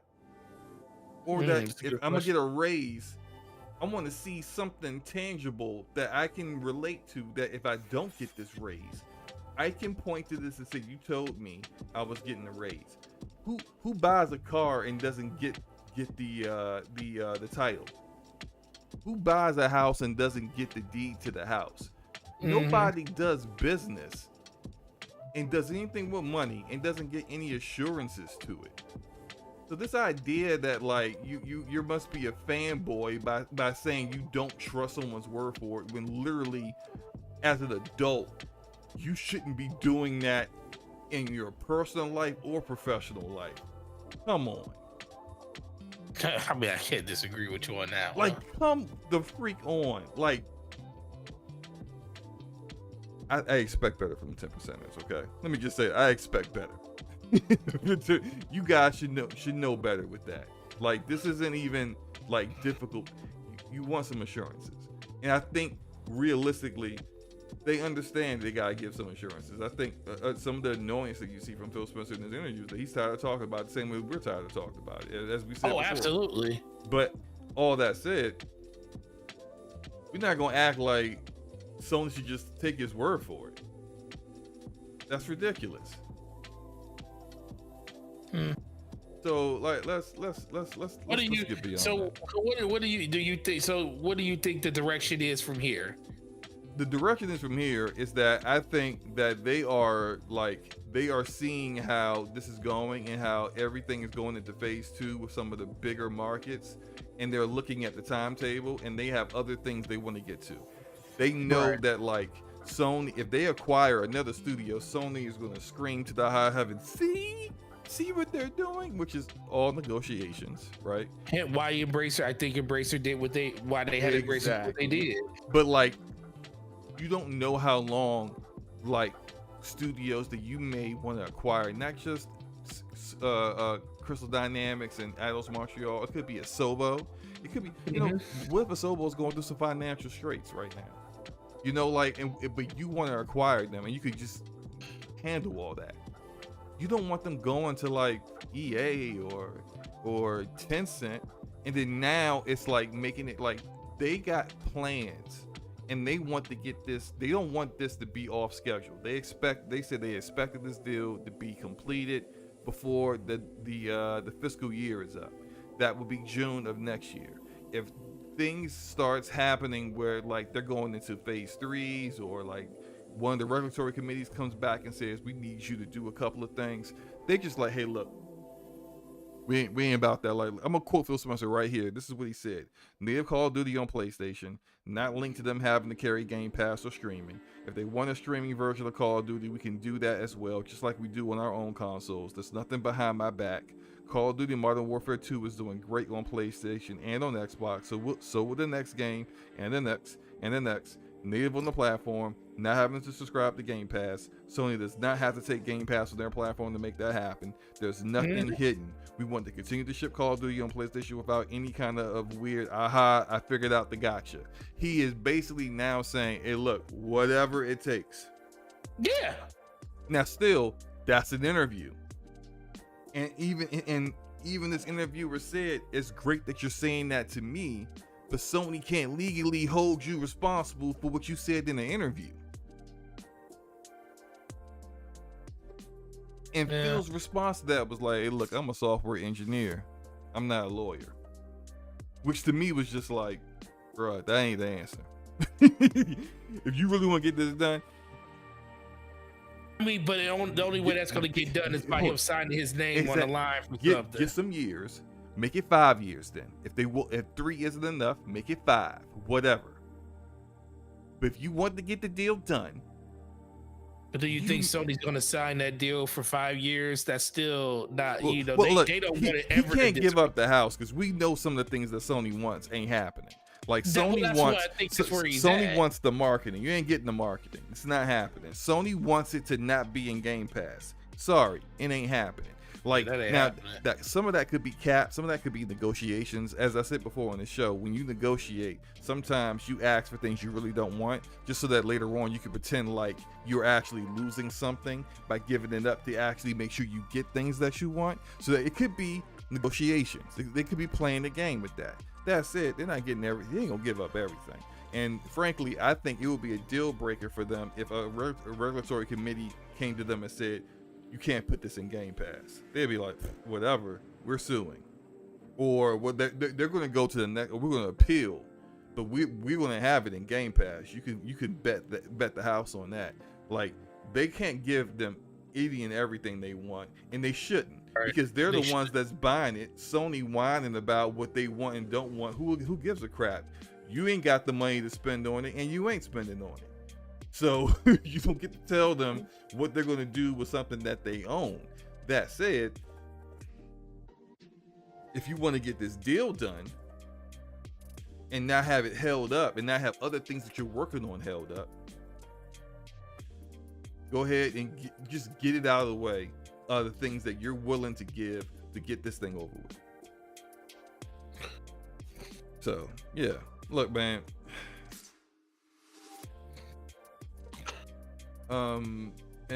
Black Mamba says, you realize Microsoft has a say in the Nvidia ARMS deal being blocked. When it impacts the entire industry, yes, third parties should have a say. Absolutely, third parties should have a say. Although literally the only company on this deal that has any issue with it is Sony, their main competitor. And in regards to the Nvidia ARMS deal, that was a bit different than this, as far as like if you look at like Xbox's position, Microsoft Gaming's position, they talked about how they're 7th on PC, they're 3rd in consoles, they're non-existent in mobile. That's very different than Nvidia. It's as I mentioned earlier when we were talking about Nvidia has double the kind of market share that PlayStation has in the console market. They have over 70% of the market share in the GPU PC market. If they would have got the ARMS deal, they would have owned like an entire level of distribution for how GPUs are even sold. Yeah, that couldn't happen. It makes sense why that deal got nixed. This deal doesn't. This isn't anything like that. This shouldn't be getting nixed. Like, this isn't, when people are out there shouting Monopoly, they don't know what the heck they talked about. This isn't a Monopoly. Period. It's not.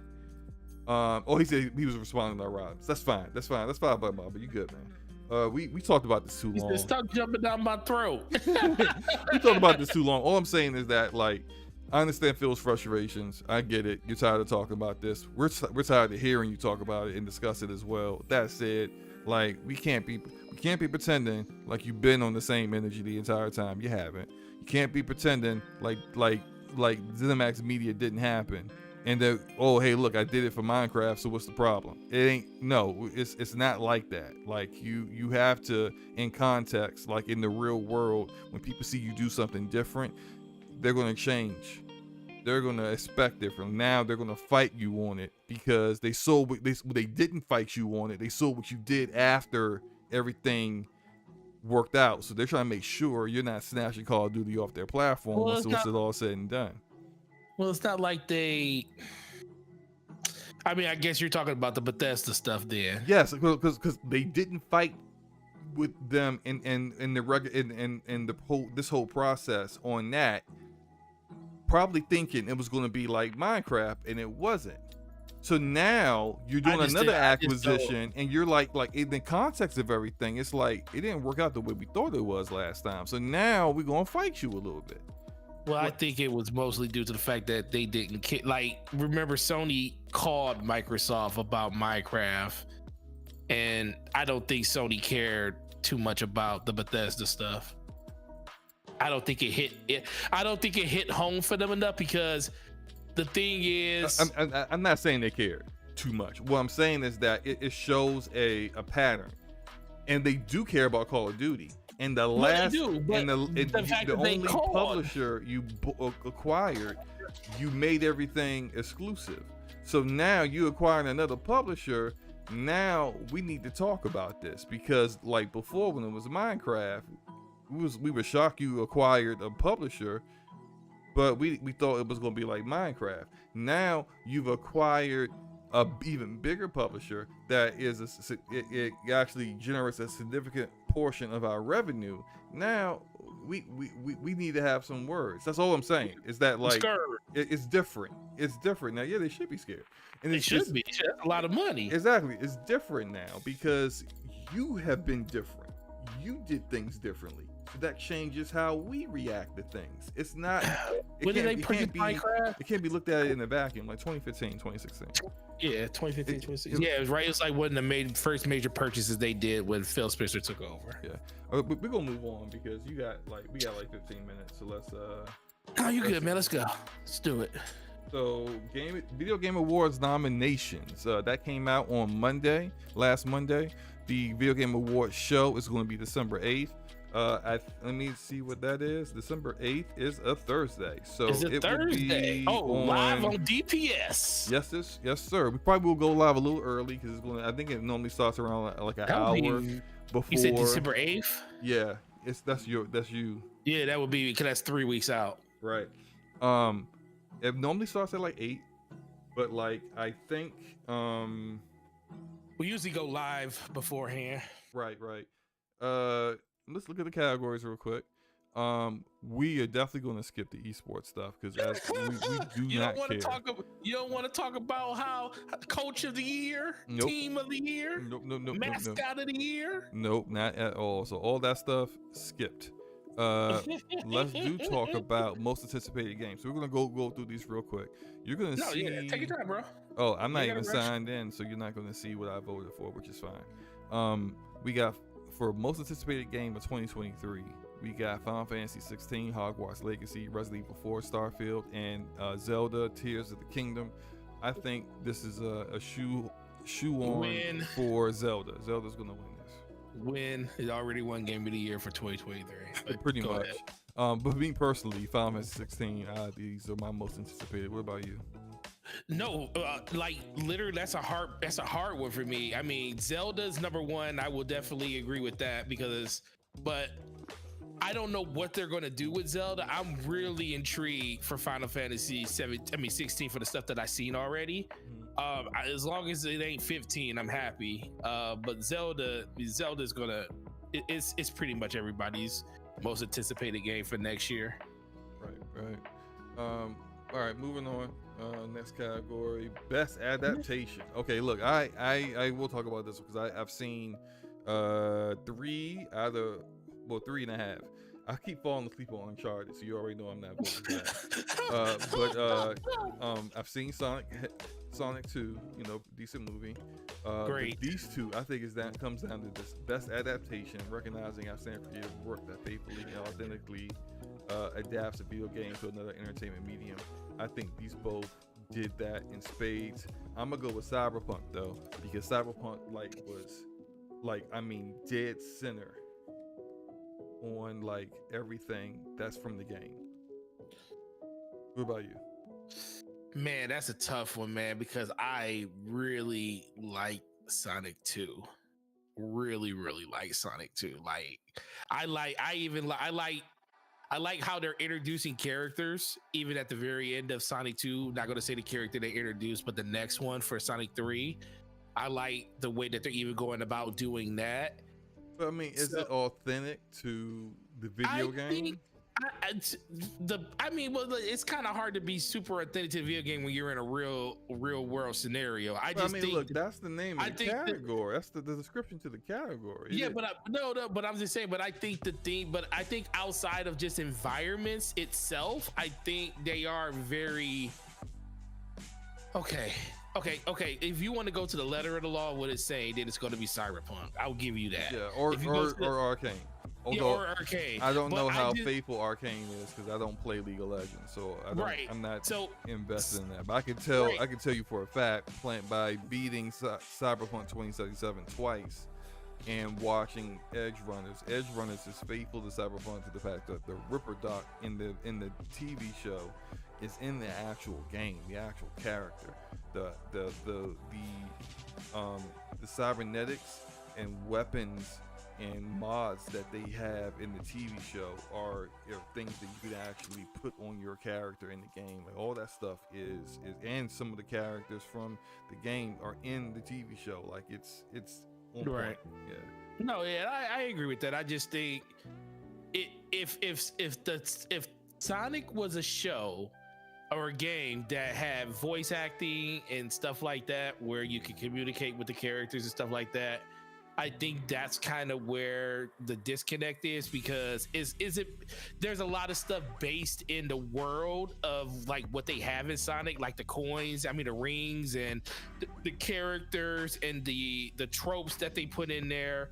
I think Jim Carrey plays an amazing Dr. Robotnik. I think it's really, really cool. But I think in general, if you want to talk about the actual adaptation from video game to show, Cyberpunk's gonna win. Yeah, and Aramis the chat's like, you need to put on your casual gamer hat, not the hardcore one. I'm like, that's not even important. This voting that we do is not a significant vote.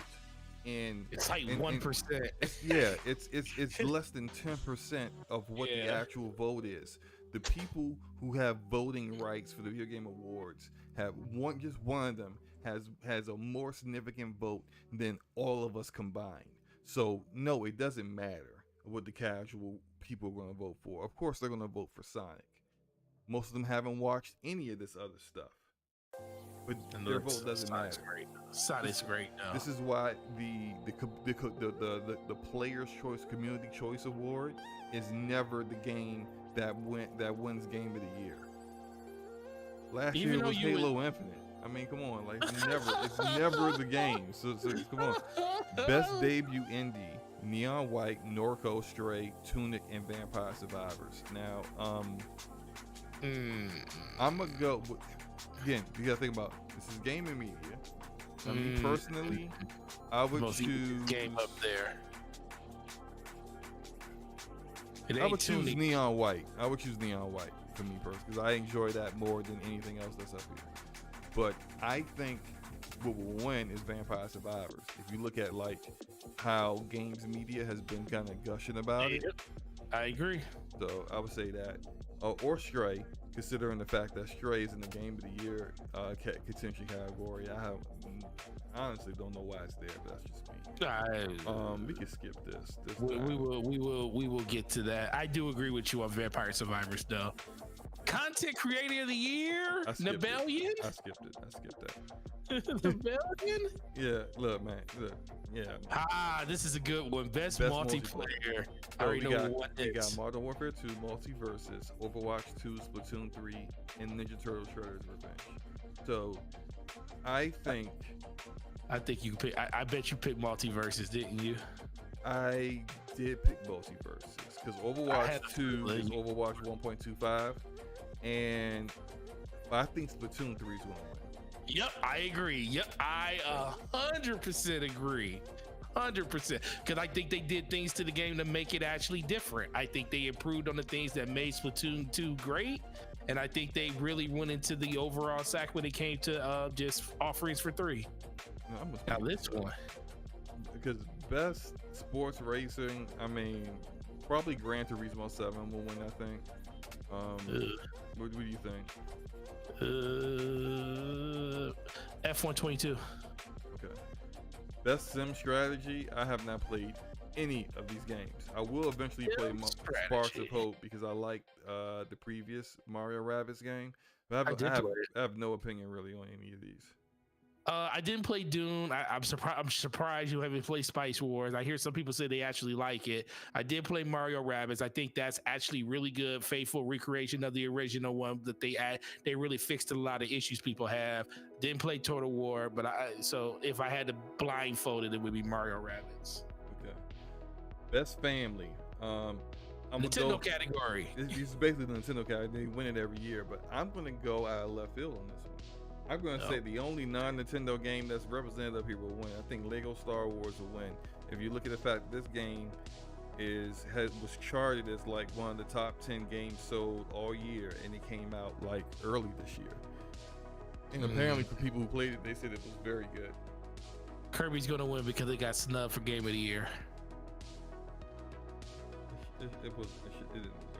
Yes, it did. Over Xeno? Okay, yeah, it did. Absolutely did. Yeah, it didn't deserve it. It did. Over Xeno? It definitely. Have you played Xenoblade Chronicles 3? I did. Well, I didn't beat it, but I played it. And you played Kirby? Yeah, I always play Kirby because I have kids and they love Kirby, and I'm the one that got them into it. I don't care. Best fighting game. I do play games other than the games you think I play. Best fighting game. DNF Duel, JoJo's Bizarre Adventure, The King of Fighters 15, Multiverses, and Sifu. Now, first thing I gotta say is I don't know why Sifu's here. This is head-to-head combat, which insinuates PvP. Why is Sifu getting a vote here? Sifu is a single-player game. How if it wins? Not a fighting game, but I feel like they just wanted to give them more nominations because they snubbed them for Game of the Year. So yeah, it's gonna be Multiverse. I think Multiverses will win this too. Best role-playing game. I think we got Elden Ring, Live Alive, Pokemon Legends Arceus, Triangle Strategy, Arceus, whatever. Xenoblade Chronicles 3. Elden Ring is one of them. Yeah, I'll give you that. Triangle Strategy ain't gonna win because they don't know how to name their games. Best action adventure. A Plague Tale Requiem, God of War Ragnarok, Horizon Forbidden West, Stray, and Tunic. Action adventure, combining combat with traversal and puzzle solving. Okay, so look, I think this is going to come down to Plague Tale Requiem and God of War Ragnarok. I think God of War is going to win. I agree with you. I think the fact that Stray's in there disappoints me. What is so action? You know what they said? Puzzle solving. Puzzle solving. There is, but that's literally the only thing. Yeah. So you think God of War 2? Yeah, God of War. God of War is the action is in the. I mean, it is action adventure. Best action game. I don't know why Call of Duty's here. Okay, Bayonetta 3, Neon White, Sifu, Call of Duty, and Ninja Turtles: Shredder's Revenge. I would say I think Sifu's gonna win. Ooh, Bayonetta got a lot of action in it, bro. It's nothing but an action game. Yeah, but it also performed like crap. What? It performed like when you talk about just in performance in general? Yes. Okay. And it's only on one platform. So a lot of games is on Sifu's or is on PC. Right. Okay. And Sifu didn't perform badly on PlayStation. Okay. Right. Best. No, what? Don't care. What? No. What is it? Best VR AR. I mean, like Among Us. Among Us. Come on, Among Us VR is gonna win that. Innovation and accessibility. We got As Dust Falls, God of War Ragnarok, Return to Monkey Island, The Last of Us Part 1, and The Quarry. I think Last of Us Part 1 is gonna win.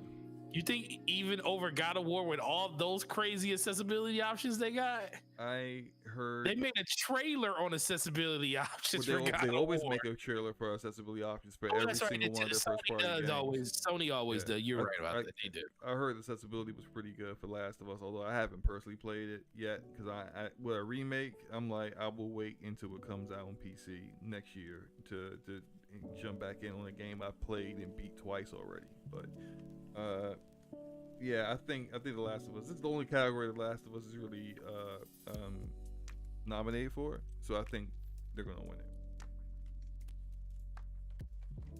Cool. All right. No, I agree. Best community support, which I don't know why Destiny's here. Oh my God. All I hear from Destiny players, like my co-host here, is how Bungie don't listen to us. So why are you nominated for best community support? I think the only reason they got nominated is they need to have a minimum of 5 people, and that's it. Oh man, so that 12 that came out today though, ooh, they listened to the community on that one. But I still agree with you. Is they really listening to the community if you take forever to do it? Anyway, Apex Legends, Destiny 2, Final Fantasy 14, Fortnite, and No Man's Sky. I think it's going to come down to either Final Fantasy 14 or Fortnite. Because their communities love the way those games are developed. I think No Man's Sky has a really good chance at this. It does.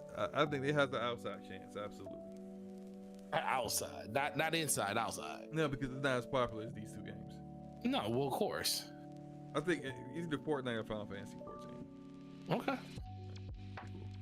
Cool. Best, don't care. Best indie. Code of the Lamb, Neon White, Sifu, Stray, and Tunic. It's only one game up there, Code of the Lamb. Yeah, I'm because this is the real snub right here. Code of the Lamb not getting Game of the Year over Stray, ridiculous. So I think Code of the Lamb is going to get best indie. So I have a question for you. If Code of the Lamb wins best indie, how does Stray be in Game of the Year? Because it's not about what's best. It's about look, this is the Jeff Keighley Award show. The Jeff Keighley Award show isn't really about what was really the best. It's about, look, like back when God of War came out, God of War 2018 and Red Dead 2, two of the best games to come out that year. Red Dead 2 should not have won nearly every category against God of War. Even though it was a superior game. Yeah. But not to the point where it was supposed to win all of those things because it was a superior game. It wasn't that much superior. The shooting in Red Dead 2 is archaic and obsolete and was clearly not what people expected from a game that came out in 2018. The enemy design in God of War was paint by numbers because you fought the same troll in different colors. But at least the combat wasn't sluggish. Okay, but you still fought the same enemies. That's fine. So both the and this is coming from a person that loves God of War. I'm just saying they both had their one thing that was horrendous. The gunplay.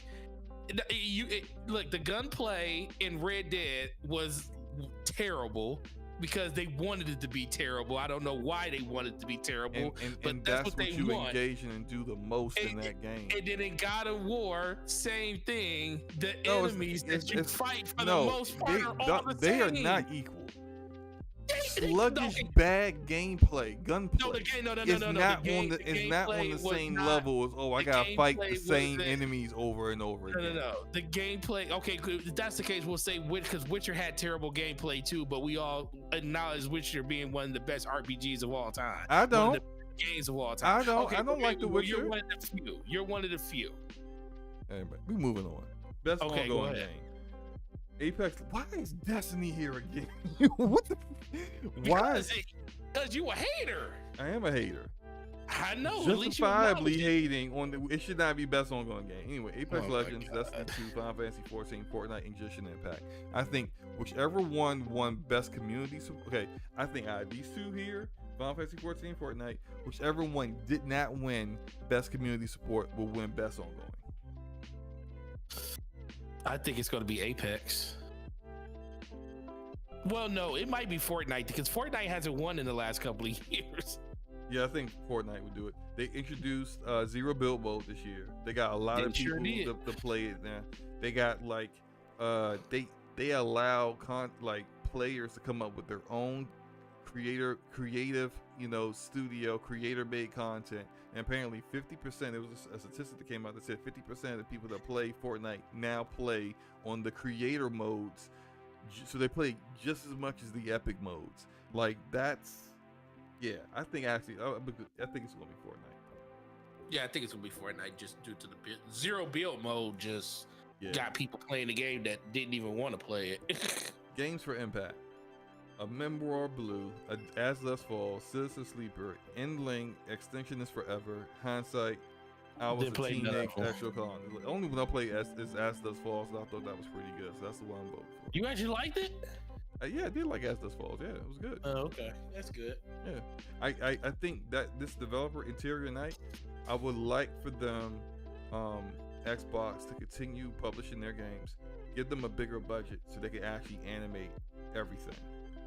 Because the story was good, but the only real setback that people had with it was that the whole stop motion kind of look like, not everything was like that. It was just the characters. Everything else in the game was like animated normally, but it's just the people. And so I think that if they did it, if they gave them a bigger budget, they may be able to actually make it look like a Telltale kind of look, but nice. Better. So, yeah, whatever. You're right. Best. Oh, this is gonna be hard. This is gonna be really, really hard. So best performance, we got Ashley Birch for Aloy in Horizon Forbidden West. We got we got Charlotte McBurney for Alicia in A Plague Tale Requiem. We got Christopher Judge for Kratos in God of War Ragnarok. We got Man Engage for I forgot the name of her character in Immortality, and we got Sunny Sojic for Atreus in God of War Ragnarok. This is probably the most, every year I seem like this is the most competitive one because a lot of voice actors do a really great job, and I would say Horizon Forbidden West wasn't Ashley Birch's best work, I think, but she's amazing. She's a veteran. Yeah, she's amazing at this stuff. I think they're all deserving, but I'm gonna go with Sunny. I think it's Sunny. I was gonna say the same thing. He nailed it. The amount of work he had to do in Ragnarok is greater than what it was in God of War, and as a young actor, I think he nailed it. I think he did great. With there was no lines or anything that had me kind of cringing or anything like that. He was excellent. He showed his emotion through the character. Yeah, Christopher Judge was excellent too, but it's like you would kind of expect it, you kind of expect that. And I think Sonny, I'm not saying he did better than Christopher, but I think they were on par. And for him to be such a young actor, I think he deserves the nod. I think you saw the growth from part one from 2018 to this one. Yeah. I'll tell you the one thing that got me when they were in the boat and he was like, "What did you tell Mom?"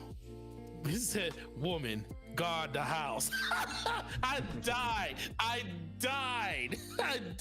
It was so good. His charismatic attitude really showed with Atreus, and you could definitely see that he wanted, he wasn't the whiner that he was in the first one, and I think that was kind of by design. You could definitely see him taking a leap forward into being his own man in this game, and I really enjoy his acting in this one. All right, I'm trying to get you eyes, so we'll speed this up.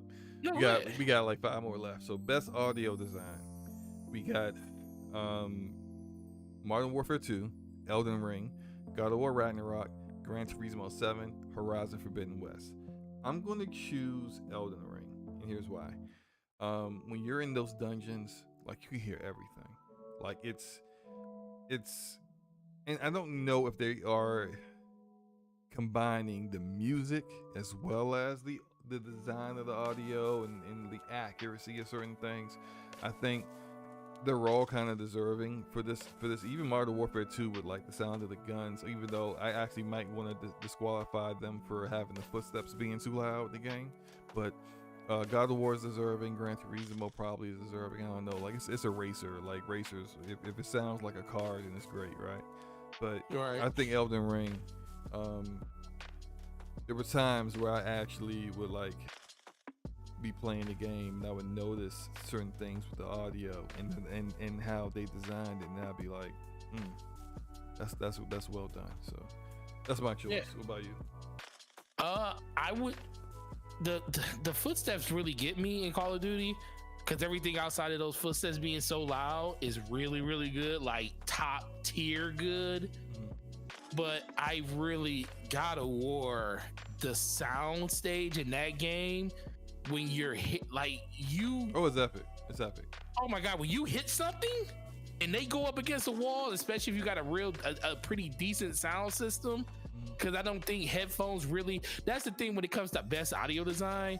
You really won't understand what the audio looks like by having headphones on. Now you can tell that it's good with headphones, but it's enhanced so much more when you can like have a actual system hooked up to your TV. And boy, God of War impressed the hell out of me. And I think, in my opinion, I didn't play Elden Ring enough to actually really hear it, so I can't really speak to that one. So I'll leave that to you. But from what I played of God of War, Jesus Christ, is good. It is good. I'm not saying it's not. It's just like I just thought Elden Ring was better. And matter of fact, hold on. Let me do this then. Let me give, because I see the next one is music. Let me get a nod to God of War. I'll get a nod to God of War for best audio design. But best score in music, I'm going Elden Ring. So here are the category. Here are the nominees. Plague Tale Requiem, which music is good. Elden Ring, God of War Ragnarok, Metal Hellsinger, which I mean it's a shooter that is solely kind of like founded in his music. In his music, yeah. And Xenoblade Chronicles 3, which I haven't played yet, so I don't quite know how good that is. It's good music, but I don't think it's as good as the other ones. Right. So I think it really probably will come down to these two, God of War and Elden Ring. Elden Rings, there is no music I've heard this year that is better than the main theme that plays at the menu screen for Elden Ring. It gets you into the mood. Now God of War has that epic like chorus kind of thing going on, and it suits the setting and all that stuff great. But Elden Ring's score is just, it's on another level. It's freaking amazing. Like whoever scored that, they deserve a standing ovation in my opinion. What about you? What's your choice going to be? I cannot disagree. The little bit that I did play Elden Ring, that score kicks you in the face, and it's like those celestial high notes that it plays, like the chanting monks when you're in certain areas of the game. It's real eerie, but it fits the aesthetic of the game so well when you're going through just different areas and environments of the game. And I do agree with you. I do think God of War's score is really good, but I do think that Elden Rings is a little bit a cut above the rest. Right. Best art direction. So we got Elden Ring, God of War, Ragnarok, Horizon Forbidden West, scoring, and Stray. Scoring. Let me do this. Okay. What? You said scoring? Scoring. Oh, look. I know you're gonna pick Horizon. I already know where this is going. Yeah, I'm going Horizon Forbidden West. Because I already know the main. I know one of the reasons already. What is it? Black people got real hair. Abso-freaking-lutely. I know you. Yo, as boring as I think that game is, I have to give Guerrilla Games their flowers. I have never seen black people represented so well in a video game. They are very well. From the hair to the very authentic looking facial features of black people, and that's just one thing. The art direction, look, you're looking at a world that is post-apocalypse where machines have taken like the DNA of things before and allowed evolution to bring those things back. You're looking at plants that aren't like they're plants, but they aren't like plants. Like it's unique and different. They actually like it's new, it's creative, and and you can tell. And then one with the amazing Decima engine, it looks great. Those two things combined make me choose Horizon Forbidden West. Stray has great art. I think the city looks awesome. I don't care. Like it's not. I mean, okay, it's not anything that's out there or brand new.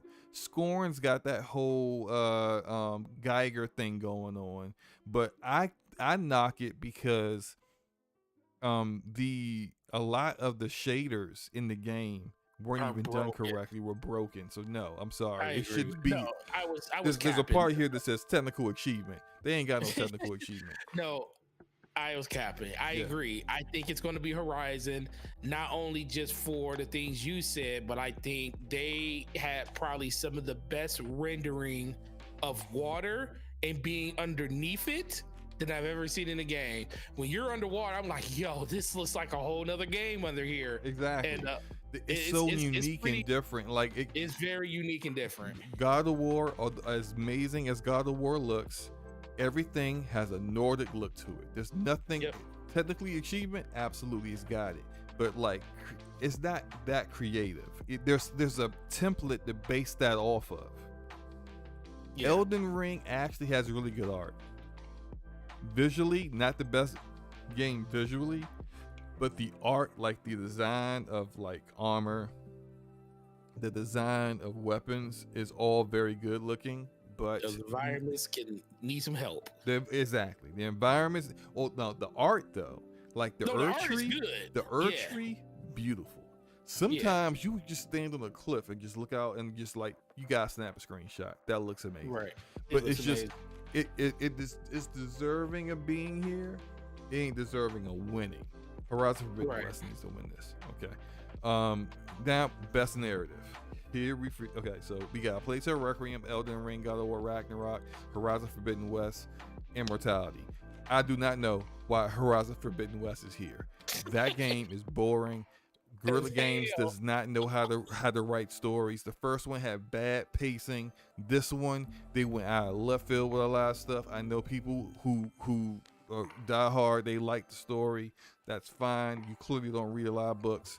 I'm not going to mess with you. You are free to like it all you want. It does not deserve to be among these games. I will also say Immortality is overrated. I played it, beat it.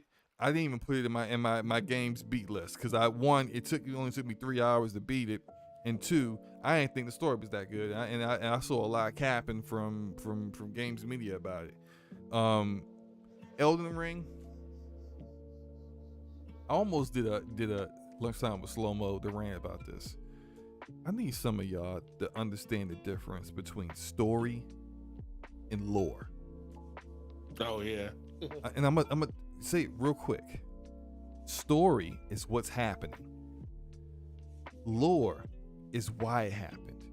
Mm-hmm. Context, the history, the backstory of characters. That's lore. What the character's doing in the moment. In a movie, when a character walks into a room and shoots up everybody in a club, that's the story. The backstory to it is he did it because he was retaliation for whatever. That's lore. And when you fight Radon in Elden Ring, the story is you show up for a festival and it's a bunch of warriors there about to fight one guy. You go in there, you fight the guy, you beat him, and the stars move and a meteor hits the planet. That's the story. If you're not paying attention to what's going on, you would think that was pretty ho-hum. The lore of knowing who Radon is and what Radon did and how he ended up this mindless monster just treading and pacing across this sand, this pit of sand, destroying anything in his way. It's engaging. and it's good. The problem with Elden Ring is that the story is very mediocre, but the lore is top tier. It's great lore. And when you engage in the lore to know how Radon got that way, because Millennia, Blade of Milica, unleashed her rot on him, and it rotted his brain literally, as well as destroyed the entire region of Caelid with all that rot. That is amazing backstory and lore, because it was written by an actual author, George R.R. Martin, who did Game of Thrones, and not From Software, because they can't come up with something that good, but whatever, right? That's lore. So when people are like, Elden Ring got trash everything, and it's just like, look, you don't know. Like, I see people out here like not understanding. They're all over Twitter, not understanding what lore and story is, narrative is. Those are the differences. And if I said anything inaccurate, I have an actual author in the chat, Ramon Terrell, that could tell me, no, Slow-Mo, you was wrong, or it's this or that. But regardless, I think I'm pretty right about that. All that said, God of War Ragnarok story is freaking amazing. I just beat it today, so it's great. There is no better story that I have played this year than God of War Ragnarok. It is the best. It's got lore. The lore isn't as good as Elden Ring's lore. This is really based in like Norse mythology, so which is a little bit easier for them to just kind of like make corrections here. But like the character archetypes of Thor and Odin, Loki, all these characters, they're already characters that have already been created. So it was easy for them to kind of just like riff off of that. Elden Ring had to create like Queen Marika is a completely unique character. So it's like it's different for them. That said, what Sony Santa Monica did with with what they worked with and created a story that like was so engaging and very awesome narrative. It's just better, man. It's just better. It's the best story to come out this year, I think. What are your thoughts, bro? I think God of War is going to win this because the story, the way it was put together, the thing that I didn't think they would be able to take to the next level like they did in this. I think it goes back to the point that they have two voice actors that's in the voice the voice actor of the year awards. Kind of lets you know that they went really all out when it came to this. So I'm with you. I think Elden Ring does a lot of things right in a category without God of War in it. It will run away with it. But I think God of War really surprised a lot of people with the story, the narrative, and the pacing of it, which was really, really good. And I think that's where they're going to go with this. Yeah. Last two, here we go. Best game direction: Elden Ring, God of War Ragnarok, Horizon Forbidden West, Immortality, and Stray. Now, this one, I'm going to give it to Elden Ring. I'm just messing with you. I'm gonna give it to Elden Ring, and here's why. Elden Ring is, I think both Elden Ring and God of War Ragnarok are generation defining games, but I think it's going to come down to those two, really. I think Horizon Forbidden West, as far as like gameplay goes, is very good, but it doesn't do too much more than what you got from Zero Dawn. Immortality is literally like, it is a bit unique with those, like, it's made by the same, half of them are made the same dev that did Her Story and Telling Lies. They always have a unique way of you interacting with the game. That said, it's not gonna be everyone's cup of tea. Stray is, I don't know why, I don't understand why Stray's here. It's just you go into an area, it's puzzle solving. You figure out how to get a cat through a door. Come on. Anyway, Elden Ring took the From Software format and then put it into an open world. And although some of this game of it is archaic, and like old school open world, that I kind of feel like some of it, and I said it in my review, they should have borrowed from other AAA games that do open world better. But the reason why I'm gonna give it to Elden Ring is because of impact.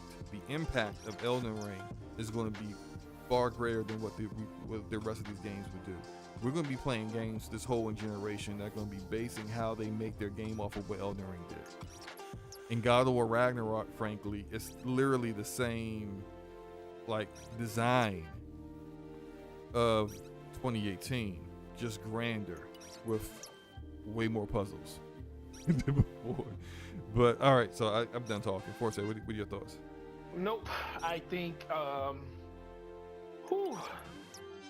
I think when I look at direction for Elden Ring, I look at it the same way I looked at it with Zelda. Mm-hmm. They made really good changes in order to take a genre forward.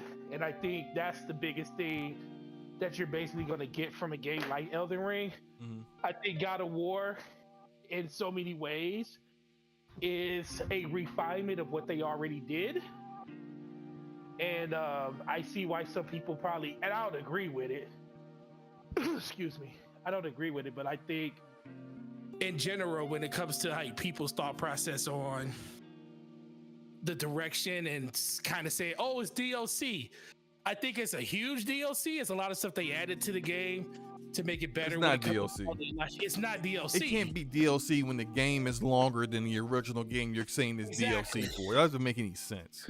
Right, but I just think people kind of just misinterpret the point that, okay, it takes place in the same areas, but you can go to different realms and stuff. Where Elden Ring, I feel like it's the same areas in narrative and name. None of the areas are actually the same exact areas lifted from 2018. And you get to travel to all of the realms now instead of in 2018. You only get travel to 2 or 3 realms. So you got double that, or more than double the realms that you travel to.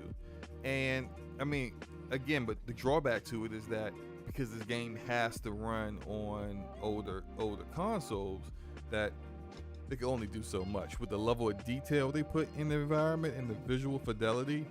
There was only so much memory that can go around with that. What it would be if they didn't have to do that? Jesus Christ. Yeah. Look, that'll be the next God of War game, you know.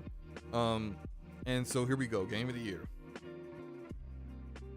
So our nominees here: Plague Tale Requiem, Elden Ring, God of War Ragnarok, Horizon Forbidden West, Stray, and Xenoblade Chronicles 3. As I got 5 out of the 6 right. The only one that I didn't get right is I didn't get the token indie. I didn't get this token indie right. There's always one indie game that makes it. This year it was Stray. I think Stray is not deserving. I think this should have been Cult of the Lamb. But hey, it happens every year. People thought Ori 2 should have made it over Hades. I would say Hades was deserving, but it is what it is. But this always happens.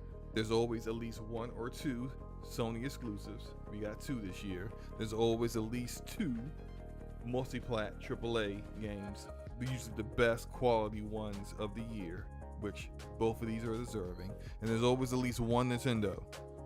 Always at least 1. And Xenoblade Chronicles 3 is the best one to come out this year. Deserving. So all that said, the only ones that actually have a shot at winning this is Elden Ring and God of War Ragnarok, at least in my opinion. And I think that's facts, but whatever, right? I agree. I still think that whoever wins the most awards between these two up to that point will lose Game of the Year. And Which is a sad thing. Right. I think.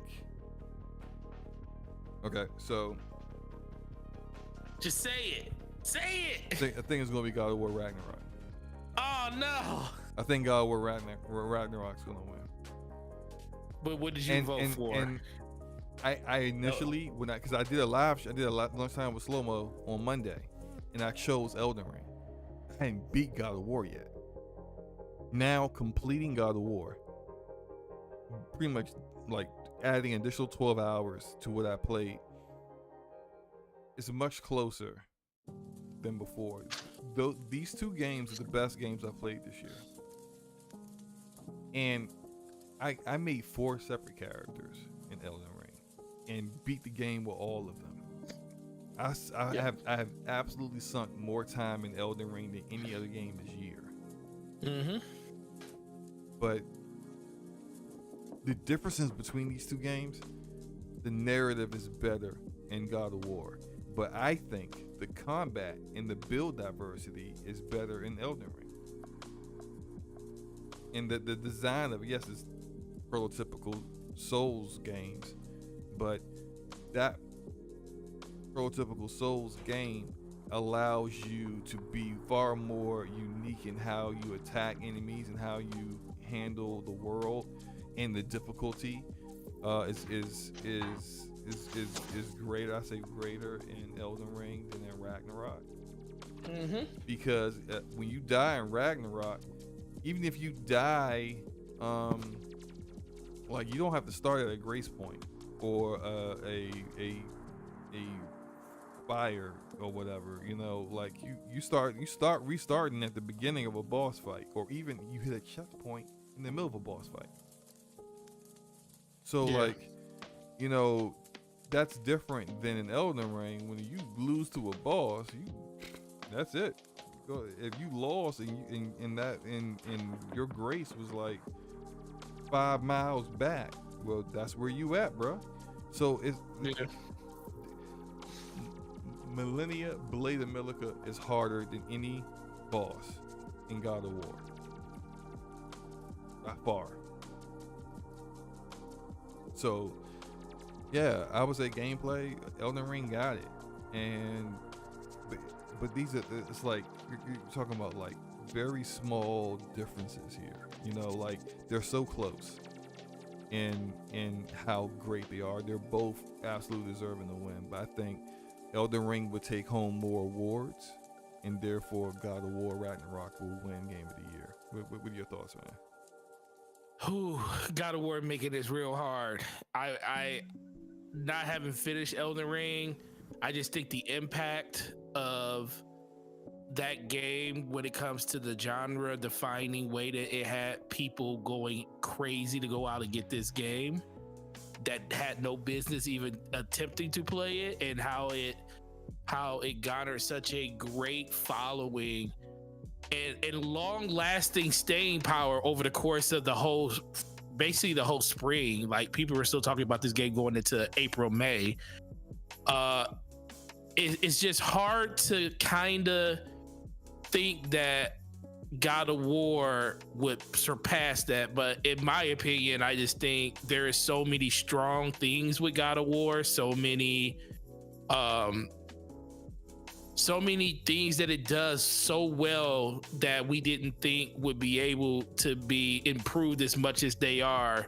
Like, I didn't think they could make the combat better than it was in the first one, but it is. I didn't think the story could be even more compelling than it was initially, but it is. Going to the different realms, like the biggest thing that my biggest problem, we talked about it earlier, was the paint by number bosses in all the characters. But dude, you go, every realm has its own aesthetic when it comes to not characters, but enemies and boss types. Yeah. So there is nothing. They really addressed all of the criticisms all the things, of everything. The game. Yeah. Everything. They addressed it well, very well. Yeah. So not like I'm 14 hours in on God of War. I think God of War is at a point now where I'm floored by what I see and what I play.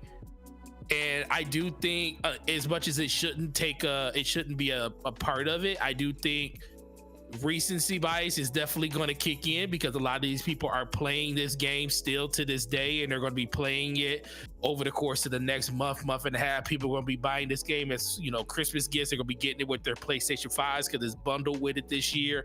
So it's going to be introduced to a lot of people over the course of the next 3 weeks as these awards come out. And I think people are going to be talking about it. So I do think that's going to give it a leg up. But I'm really interested to see if your prediction comes through. If Elden Ring starts running away with a bunch of other awards, is that really going to be what happens when God of War is going to do it for a second time in a row? And honestly, I feel like this game is more deserving than 2018.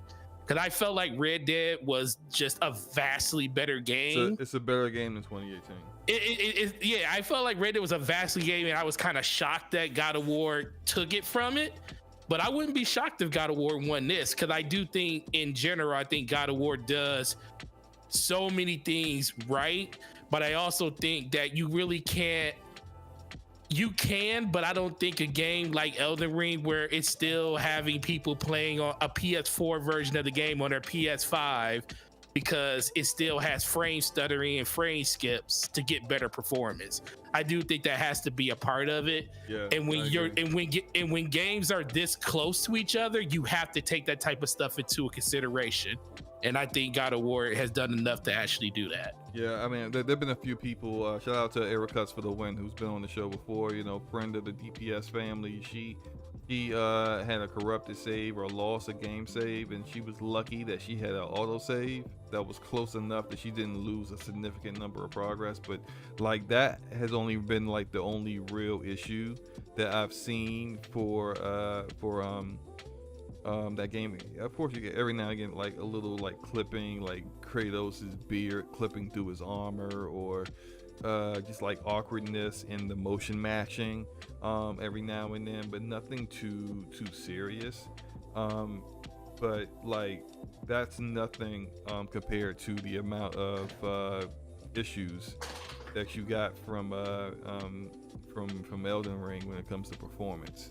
The performance was poor, and on the PC version, anytime I'm gonna knock you anytime you limit frame rate on PC. Right. You should not be limiting frame rate on PC whatsoever. I agree with that.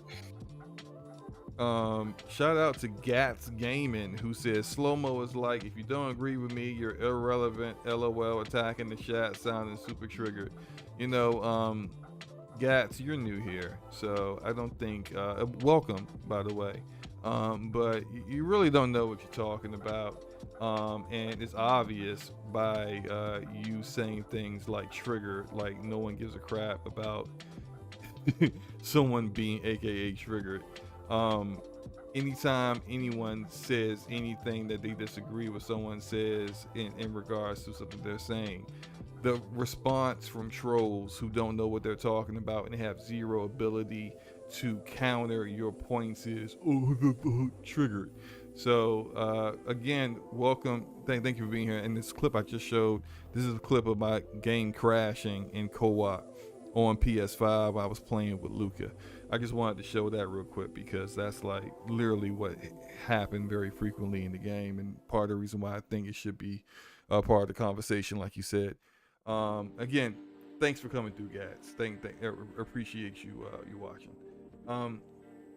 I still think God of War Ragnarok is going to end up winning. Did you say which one you thought was going to win?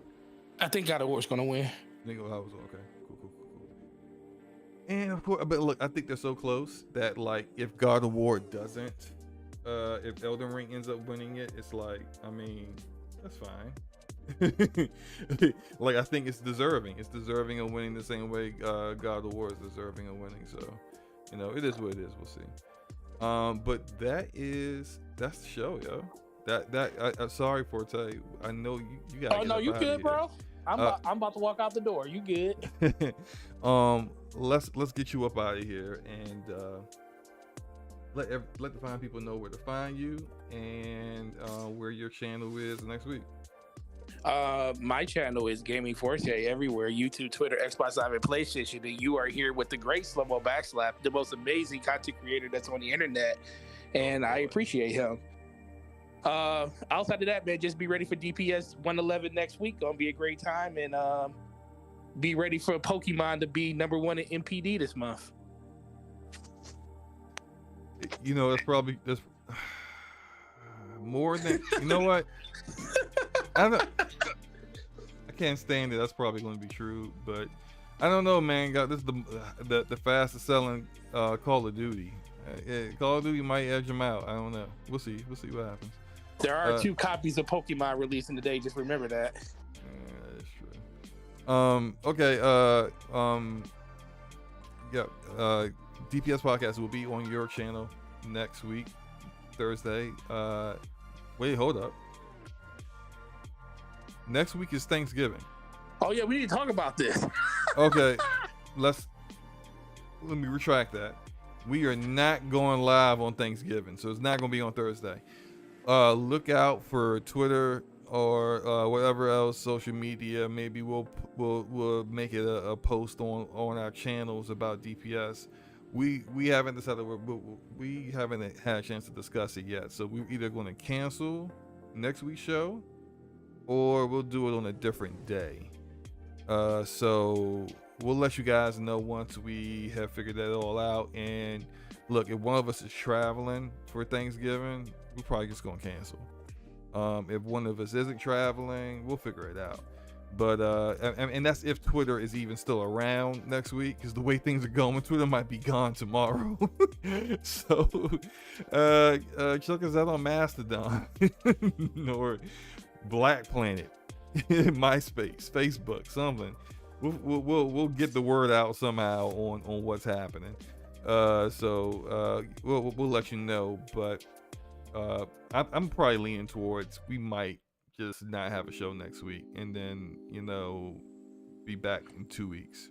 Right. I think we give you guys an episode pretty frequently, so we'll see what happens. But anything else you want to say, Forte, before we get up out of here? Peace, love, peace and love, peace and love. Shout out to the homeboy Dragonheart Yobi. Peace and love. Have a good weekend, guys. Absolutely. Play your games. Have a great weekend. And we out.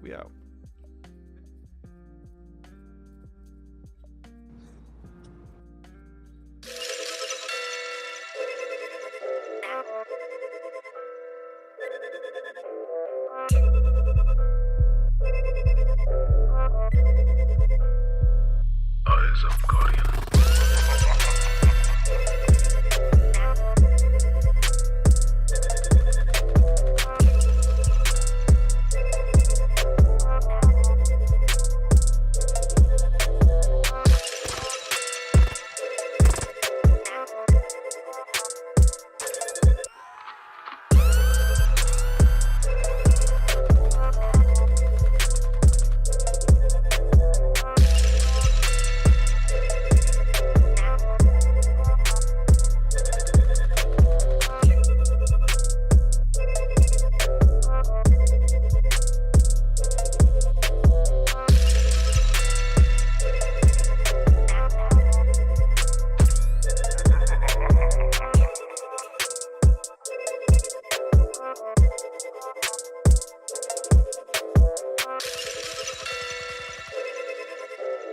Wipe yourself off, man. You did.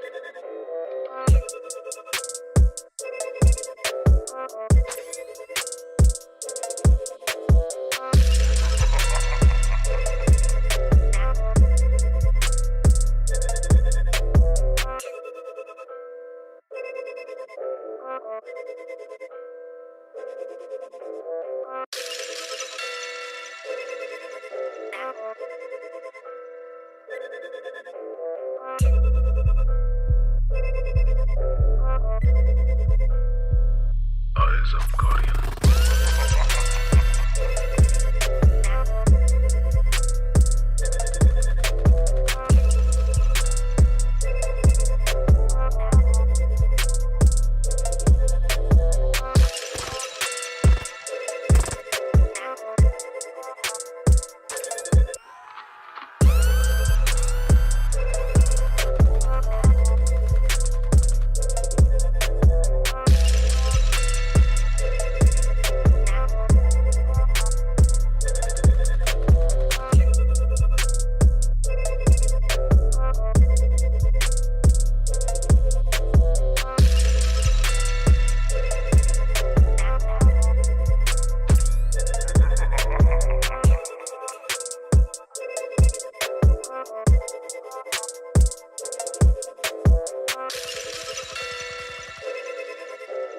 Wipe yourself off, man.